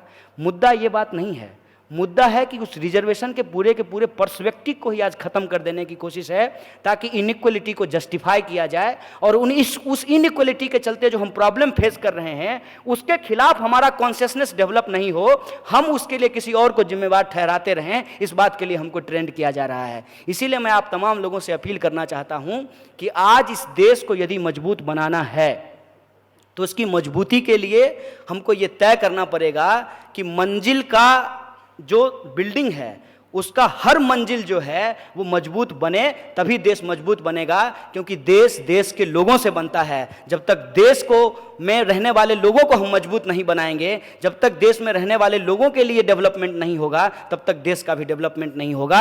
ये पर्सपेक्टिव को हमको समझना चाहिए, ये इंपॉर्टेंट बात है। And really, one last and final question, this young girl here. I'm sorry, no more. Hello, sir. I'm coming from the Tata Institute of Social Sciences. The recent trend is that the social sciences institutes have been allocated less funds. On the other hand, institutes like GEO have been allocated with more funds. Do the government is really afraid of student community coming together as a whole, and the professors who are teaching them is trying to overthrow the government? ऐसा हो तो बहुत अच्छा है। देखिए, मैं आप actually आपने जो सवाल पूछा है वो सवाल नहीं है, वो जो हम लोग बोल रहे हैं उसी बात को आपने एक कदम आगे बढ़ाया है। मैं उस पहलू को छुआ नहीं था, आपने उस पहलू को टच किया कि यही समझना चाहिए हम लोगों को कि जिस कंपनी का आप नाम ले रहे हैं उसके मालिक जो हैं मुकेश अंबानी, वो उनकी कंपनी प्रत्येक दिन पिछले 1 साल में 300 करोड़ रुपया कमाई है रोज, और दूसरी तरफ हर जो है मिनट किसान जो है इस देश में आत्महत्या कर रहा है। कहीं ना कहीं दलित, विमेन, माइनॉरिटी, आदिवासी के खिलाफ एट्रोसिटी हो रहे हैं। ये देश की हकीकत है। ये जो कॉन्ट्रास्ट है, एक तरफ जो वो कहते हैं ना 99% वर्सेज 1% की जो लड़ाई इस देश में दुनिया में बनती जा रही है, उसी का एग्जाम्पल है। और वो जो लोग हैं जिन्होंने वेल्थ को पूरी तरीके से मोनोपोलाइज कर लिया है, आज वो वेल्थ का इस्तेमाल कर रहे हैं पॉलिटिकल पार्टी को खरीदने में। इसीलिए यह जो ऑर्गेनाइज्ड करप्शन है, यह जो ऑर्गेनाइज्ड क्राइम है, उसको ही अच्छे तरीके से करने के लिए चुनावी बॉन्ड का इस्तेमाल किया गया है। चुनावी बॉन्ड क्या है? बहुत इंटरेस्टिंग बात है। चुनावी बॉन्ड ये है कि कौन चंदा दिया, कितना दिया, किसको दिया, ये किसी को बताने की जरूरत नहीं है। अब ऐसा होता है। अब आप बताइए कि जिसके पास पैसा होगा वो चंदा देगा, और जो जिसका चंदा लेगा वो उसका भजन करेगा। और ये उसी का नतीजा है कि जिसके चंदे से जो लोग चुनाव जीते हैं उसके साथ जो है नमक हलाली कर रहे हैं और देश की जनता के साथ नमक हरामी कर रहे हैं। इस बात को हमको समझना चाहिए। जो इस देश के पब्लिक सेक्टर के इंस्टीट्यूट हैं उसको यूनिवर्सिटी ऑफ इमिनेंस नहीं बनाया गया है। मैंने ऐसा कहीं होता है? जो यूनिवर्सिटी बनी ही नहीं है, बनने से पहले ही एमिनेंस हो गई है, क्योंकि वो जो है रिलायंस की यूनिवर्सिटी है। इस साजिश के खिलाफ ही हम लोगों को ये समझना चाहिए कि तमाम लोगों को इकट्ठा होने की ज़रूरत है। देश के भीतर यह जो इनइक्वलिटी है इसको टिकाए रखने के लिए, इसको बनाए रखने के लिए कास्टिस्ट, कम्युनल, तरह तरह के जो है कार्ड खेले जा रहे हैं, ताकि ये इनइक्वलिटी जो है इस देश में चलता रहे। जब तक हम इनइक्वलिटी को फाइट आउट नहीं करेंगे तब तक देश विकसित नहीं होगा, देश मजबूत नहीं होगा और देश आगे नहीं बढ़ेगा। यही सबसे प्रमुख चुनौती है।